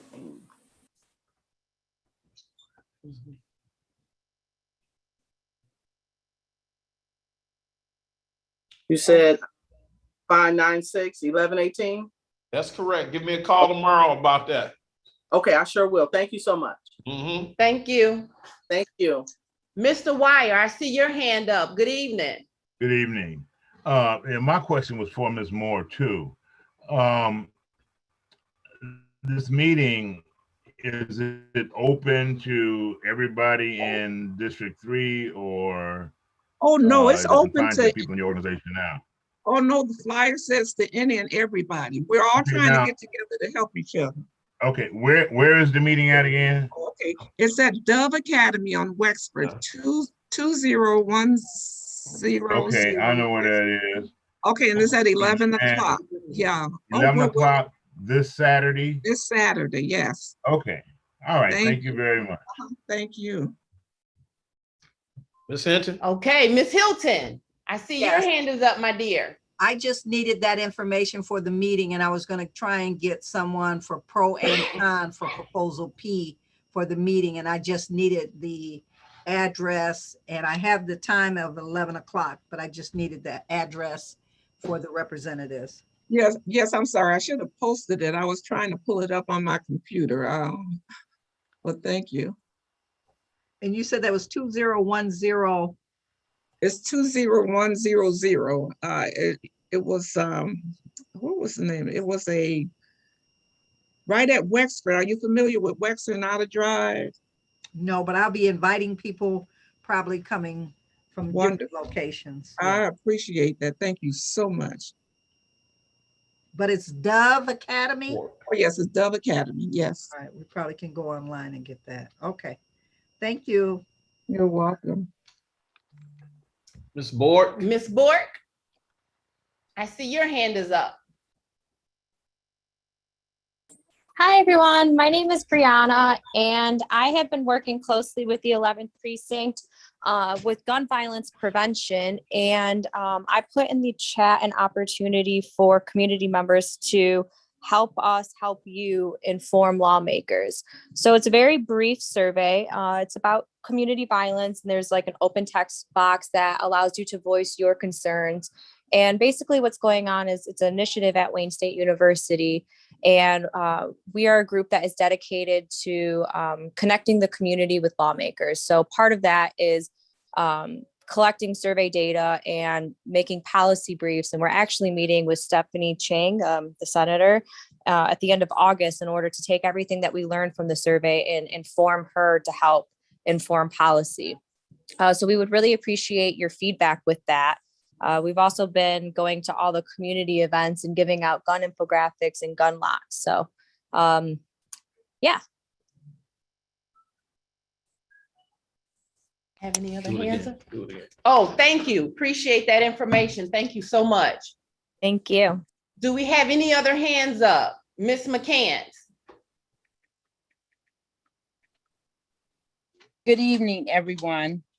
I'm bringing information from the police community from headquarters downtown.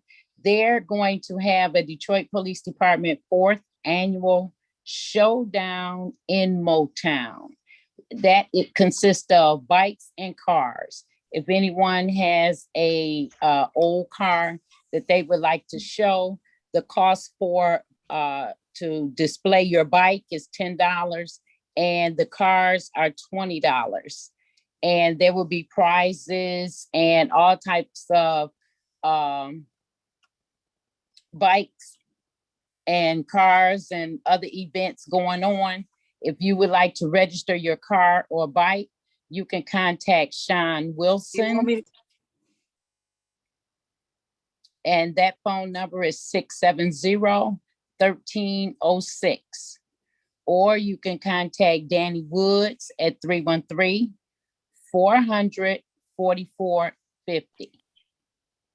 And also from the Detroit Police Citizen Academy Alumni Association, we are looking for new members. If anyone is interested in joining, you can pick up an application from the 11th Precinct. I will make sure that they have some applications there.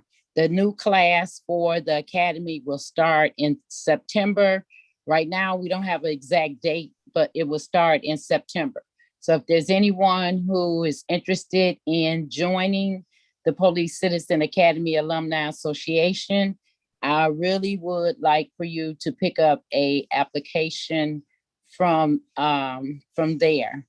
And I just have one comment for us to eliminate a lot of things and a lot of problems. One, we have to all work together. It's not a sidekick for this one and a sidekick for that one. We all have to come together and work as one. One person cannot always want the show just for them. It's for everybody. We also need to put our arms around the officers that are available to us. Let them know that regardless to the hours that they work, the service that they render, that we have their interests at all times, not just when there's a problem, but we need to put our arms around them on a daily basis and thank them for the services that they do give us, along with our captain and our commander. Yes. Thank you, Yolanda. Appreciate that. Are there any more questions or concerns? We get ready to do a raffle. It is coming up on the 8 o'clock hour. Are there any more questions and concerns? Madam Chair? Yes. You have a new member that just put something in the chat. Can you give her an opportunity to say something, LaDon? Oh, okay, absolutely. LaDon, please take yourself off mute and welcome. Hello, everybody. My name is LaDon. I am a full-time resident of 48234. I was born and raised in this area. My home was built by my grandparents. I've taken that home over, and I have been in the Corner Gardens area my entire life. I just happened to go into the neighborhood on Ring and see this meeting, and I decided that I would join this evening. I bring a lot of facets to the area. I'm just ready to get a little bit more involved, because I see how my neighborhood and my street is taking a turn for the worst in several areas. And I want to be a part of the change that can make this community be more favorable in the eyes of others that go in and out of it. And that's really just basically it. And I plan on joining. I've already registered for the next meeting, so I plan on joining and being able to. I wasn't able to be on camera today. I'm kind of working, so I can't be on camera, but I did want to listen. So just thank you for having me. I appreciate the opportunity to be involved. Okay, and let me share my email address with you. Can you write the information down? You got a second, or are you like really? I can write it down. I have a pen. Okay, so my email address is KIMJ4267@gmail.com. That's KimJ4267@gmail.com. Yes, please, please, please feel free to reach out. I answer all my emails. So please, if you have any concerns, questions, want to get in, I can help you. There's so many other people in the community that can help you as well, but please reach out and we'll get you going in the right direction. All right, thank you very much. Okay. It sounds like a new block club in the 11th Precinct there. Exactly. That's where I was going with that. Thank you. Shay Matthews. Hi, good afternoon or good evening. How are you doing today? Good evening. Good. I too I've been in the neighborhood meetings, Zoom meetings a few times. And I've tried to give some input, and I represent the 40 years old and younger. I'm 40, so 40 and younger basically. Right. And because I see it's not enough young people in the meetings and involved in the community. And so I want to be a part of that. I've already expressed previously. I want to say, first off, thank you for, I'm not sure who was a part of that installing. I've been part of the complaint part, but I want to put my appreciation and thankfulness of the speed ramps they've been putting. I was present during one of the days that the inspector, they were putting some. I live on Gallagher, so I'm one of the Gallagher complaints, and so I've talked to Officer Spruce. So he probably over there whispering about me right now, but they put a couple of they put let me mute my do my video so you can see my face. it's always nice to put a face with the video, name. you know, Yep. the name, you know. So yeah, they put a couple of the speed ramps at the end of, like I said, I'm on Gallagher between Remington and Outer Drive, Outer Drive, and that has definitely delayed those people. But they drive it for the life of me. They put We lost her. That might just froze.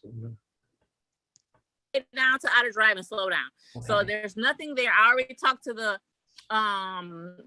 inspector who was laying the cement, and he was a young fella, actually younger than me. And he was laying the cement, so he gave me a flyer, and I did make a call. Of course, I didn't get a call back. I mean, I'm sure they got swamped with calls. So I'm just trying to get maybe another one. I know that's just like, you know, because I asked remember I asked last time, like, hey, how much is a speed ramp I will pay? But it's $2,000 basically. I know, Officer Spruce, I know. So I do appreciate that. I want to say that because we can't always complain and not show our appreciation what we have had. And also, I know this is obvious, but I just wanted to say input. I'm a nurse, so one thing that always inspires us is money. So when they do offers, hire the officers in, and my father is a 30-year. He passed away past November. He was 30 years of officer for 30 years in Detroit Police Department. So much respect to all the officers. I'm a officer's daughter, so I'm well aware of, you know, all the sacrifices and everything. One thing I will say is when they do sign it for us nurses, if we go to a job, we're just as vital as the police officers. I'm not saying anybody's job is more than, but we're definitely part of the needed people, you know, must-haves. One thing is that will inspire us. Like I sometimes sign on a job for 3 months, 6 months, whatever, and I lock into that contract of, well, I can't get that $10,000 sign-on bonus unless I stay there 6 months. So that may be something they might want to add to the clause or whatever. And maybe I can't go to, you know, whatever. You can't go to an outside agency unless you can fulfill your contract. I'm just throwing out some incentives of maybe how to keep officers on. One time I used to work at the prison in Adrian, Michigan, and one thing that what was appalling to me is at the time, I don't know if this sure it's true, he was a very young officer. He said he only was making $13-something an hour, and I was really appalled, like, what? So it just, you know, just the inspiration of maybe boosting the pay. I know funding is a big part of it, so I'm not discounting that at all, but just that would help, you know. So I'm just throwing out some ideas of how to keep people, because that will keep us. They tell us $400 to come in on 4th of July. Oh, we gonna beat it, you know, just some funding. I know it's funding. I already know that, but just some suggestions of how to keep people, and maybe they won't go to like Ferndale or whatever, because we definitely need them. Because I've been one of those 911 callers calling about nuisance, the loudness, and Officer Bruce that, thank goodness, I'm just letting you know, my street has died down since the whoever's done whatever. You know, our NPO, I've been in contact with the NPO I had previously.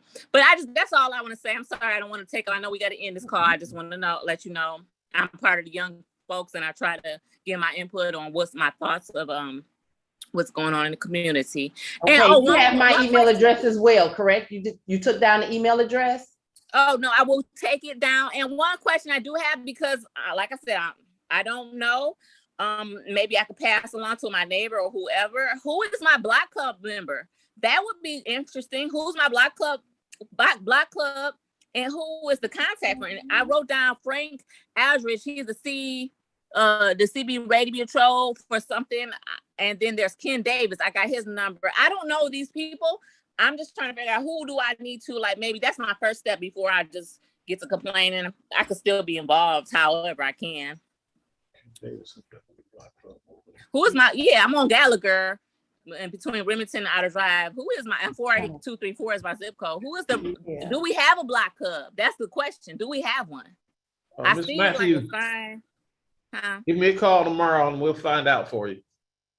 Okay, yeah. So that may be a good question. Who the heck is our Block Club members? Thank you for listening to my whole spiel. Thank you. Absolutely. That's what we're here for. That's what today's meeting was for. Everybody get it out. Yeah, what's in the email?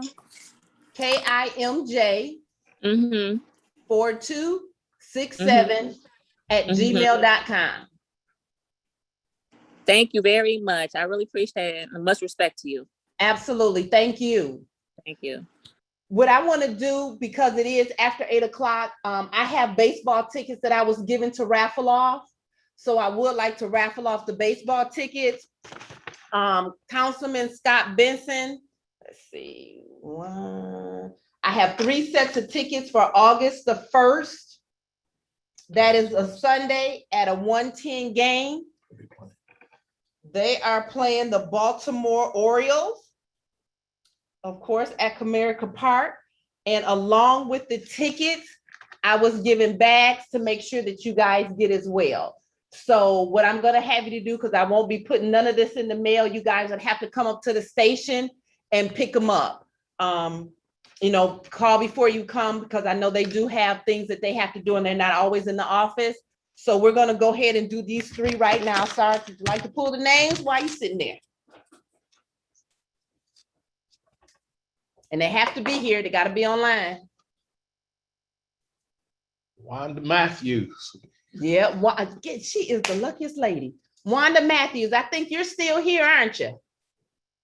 Miss Matthews, Wanda Matthews. Yep, she's still there. Unmute yourself. Okay. Yeah, here's her too. Let me put her name. Yep. I'm here. All right, you All right. won again. So you gotta come. Yep, you come to the station. Yet. Give my ticket to someone else. Okay. Okay, well, we'll pull another name. Thank you.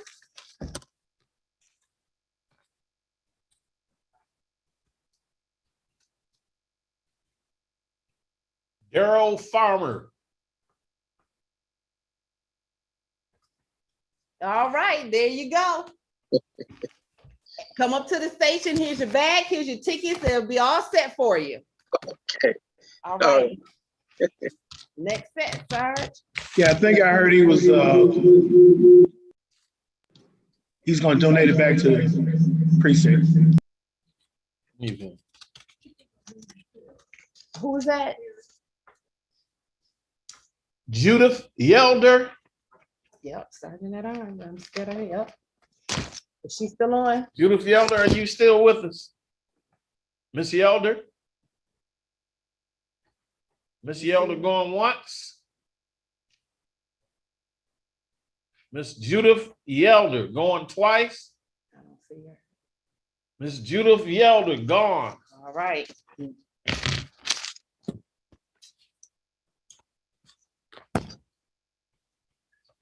Miss Yolanda McCants. All right, come to the station and get your bag and your ticket. Okay, one more, Sarge.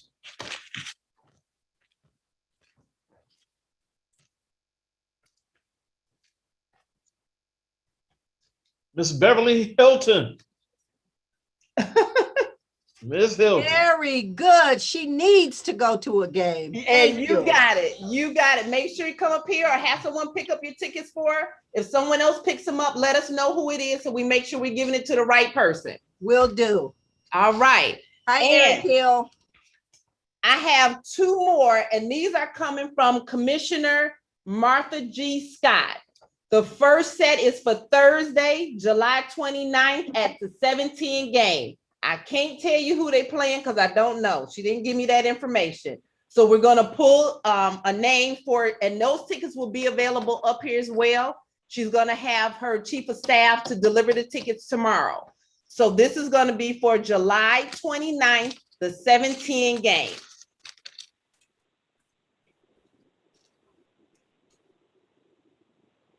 Frank Aldrich. Frank Aldrich. There you go.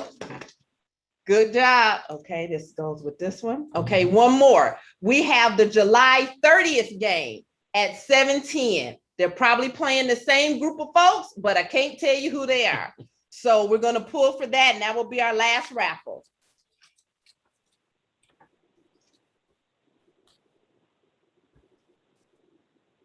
Pat Taylor. Pat Taylor. Nope, let me take that back. Pat Taylor Braxton.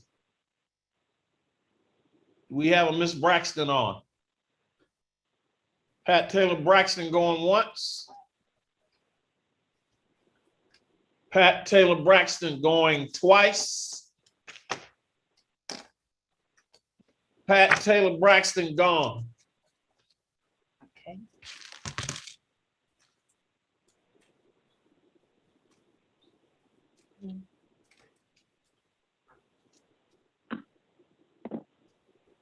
We had to disqualify this one. It says Scott Benson.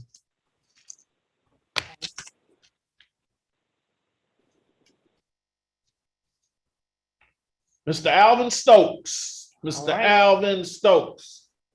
Madam Chair, I thank you for the tickets, but I like to give them to one of the first timers.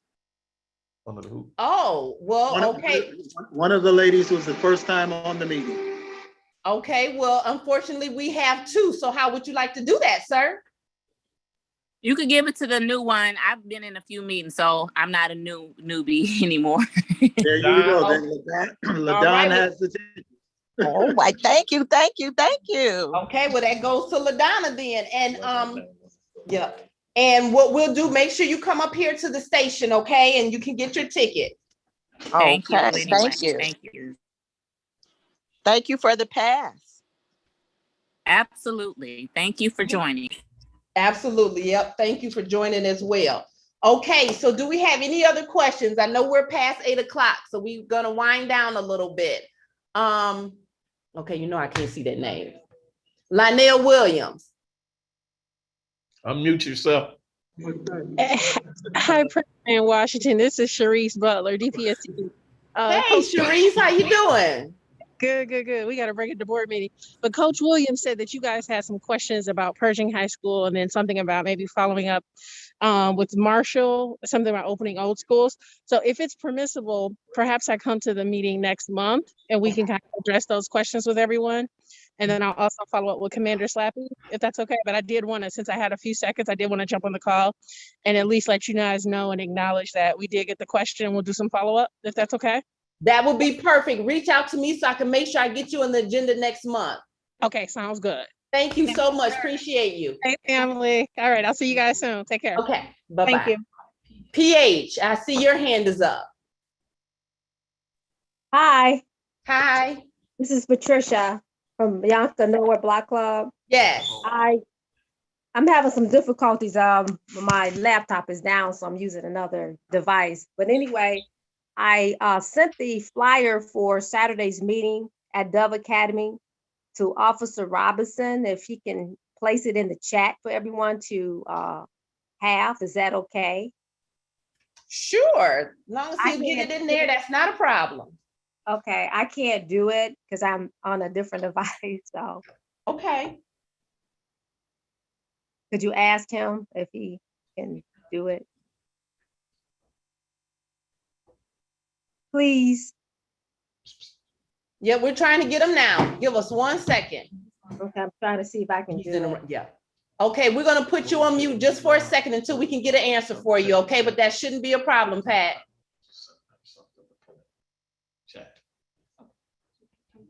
Okay, I see Dorothy, your hand is up.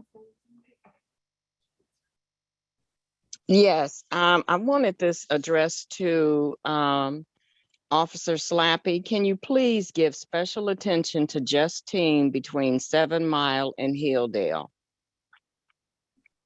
They speed through here like nobody's business. Yesterday we had 7 Chargers or Dodges come through here and they were going so fast they were airborne. They got to the corner of Robinwood, one did a donut and the other one sat back and then they took off again. And they're constantly coming through here. Doug, can you get that information for me, please? Can you repeat that one more time, ma'am? It's Justine between 7 Mile and Hilldale. We got the information, Commander. Okay. Doug, can you hit that area for me, please, sir? Yes, ma'am. Thank you. You can. You're in there, Miss sitting in the same Jackson, room. And I wanted to give you a bit of more information about Dove Academy. It's the old art school. I also put the flyer in the chat, so it's available for those that are able to access it. You good. Okay. Thank We'll try to get it out. So Pat, just to give you heads up, Officer Robinson is not in the room, but we already have it posted. And then I can, if you want to send it to me, I can send it out as well to help you out. So just let me know what you'd like me to do. Ms. Holmes. I can forward it to you, Ms. Jackson, as well. So it's in the chat, and I also forward it to you so you can. Okay, great. Okay, thank you so much. Okay, so it is now 8:16. If there aren't any more questions, we're going to see you guys again next month. Our next meeting, I believe, is August the 10th. Please, if you have any other community members, share the link. Let's get these young folks out. I'm trying to do a big, huge push to get more people involved, more people to volunteer their time. We got a lot of work to do, and we would like to get it done sooner than later. So let's make this effort and share this link when you receive it with other members of your community. Pastor Brewer, if you don't mind, can you pray us out of our meeting this evening? Oh, hold on one second. I'm sorry. I'm sorry, I don't mean to interrupt, but I'm sorry. I just want to say it was great that they put it in the ring, because I'm, of course, everybody with the Amazon, they got the rings out. So that for the young people may be helpful. If they can continue with the ring, that will help with people joining, and they will just see, okay, that's a link. If you can, I'm just saying that might help with younger people. That's what we do with technology. So, Yeah, and matter of fact, thank you for that. Today. Right, thank you for that, because we did that this meeting. We put it out on Ring. So that was out there today for the first time. So that's great, and that's what we're going to continue to keep doing. So thank you for that. Thank you. And also for August the 3rd, there is going to be a national night out. That is August the 3rd, and it'll start at 3 o'clock. 3 o'clock.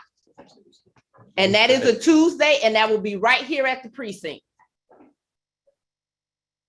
Okay, so August 3rd, National Night Out, starting at 3 p.m. We would like you guys to come out to attend and to enjoy yourself. Please make sure you share that with your community members as well. Like to have a good time. We will be outside. If you want to wear your mask, please feel free to do so, but please come out and join us. Okay, so now Pastor Brewer, sorry to cut you short, but please, can you pray us out this evening? Madam Chair, real quick, while you're praying us out, Pastor, can you continue to keep Wells family in your prayer, and Kenlot, he lost his mother. Continue to keep those two in prayer. So that was the Wells family? And Commissioner Kenlot. Okay, thank you. Heavenly Father, we come now to thank you, dear God, for the community who's come together on Zoom for the common good. We ask now, Lord, that you continue to hear the concerns that were shared this evening in terms of community and having a quality of life, simply living and enjoying where we live. And so now, Lord, we ask that you watch over all of our families. We ask, Lord, that you watch over the Wells family in terms of bereavement, as well as Commissioner Kenlock in bereavement. We realize and understand, Lord, that you are able to touch all of their hearts. I know that what it means to lose a loved one. And I know what it means and how you're able to help us to get through the situation. And so, Lord, we ask for a special prayer for them. We realize, Lord, that the pain will always be there, but we ask, Lord, that you teach them and show them how to continue to get through and function. We thank you for the leadership of this community that have gathered together. We thank you for Ms. Jackson in terms of her August leadership and ability to have the desire to serve. And Lord, we thank you, Lord, for the 11th Precinct, as well as the the police officers throughout all the precincts here in the city of Detroit. We realize, Lord, they have families. We realize the hard work. And we ask, Lord, that you give our leadership, our chief of police, his assistants and commanders, oh Heavenly Father, of these precincts. We ask that you continue to give Commander Slappy the wisdom that she needs to lead her stellar team of officers and those that surround her. And then, Lord, we ask, Lord, as we continue to be faithful in terms of the things that we're trying to do to inspire our community to be the best where we can live and enjoy and feel safe. We just ask, Lord, that you keep us in perfect peace. Protect our officers, Lord, as they are patrolling the city. We ask for your Holy Spirit. We ask for the blood of Jesus surround their vehicles, their cars, and give them their angels that will follow them, Lord, so they will be able to return home to their families. And so we just ask you for this right now. In the name of Jesus, we pray. Amen. Amen. Thank you so much. And everyone have a great, great evening. And I'll see you all next month. Thank you for attending the community meeting. I appreciate each and every one of you. Good night, everyone. Great meeting, Thank Kim. you. Good night. And also I wanted to add there was a I just was notified today by the officer Cross passed away. He was, I'm not sure which that's precinct on 7 Mile and Woodward. Well, So he was 12th precinct. He was 12th precinct. I found out he just passed away. So I want to, his mother called me. I want to give my condolences in that. And I prayed for him in that prayer. Amen. Amen. Amen. Thank you.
Video.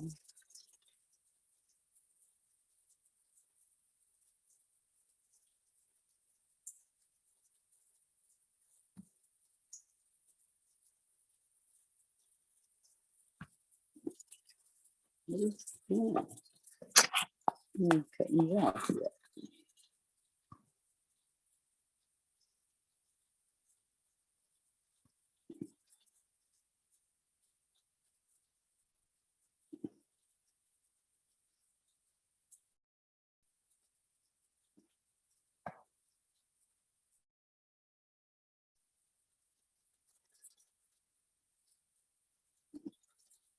Leaving meeting.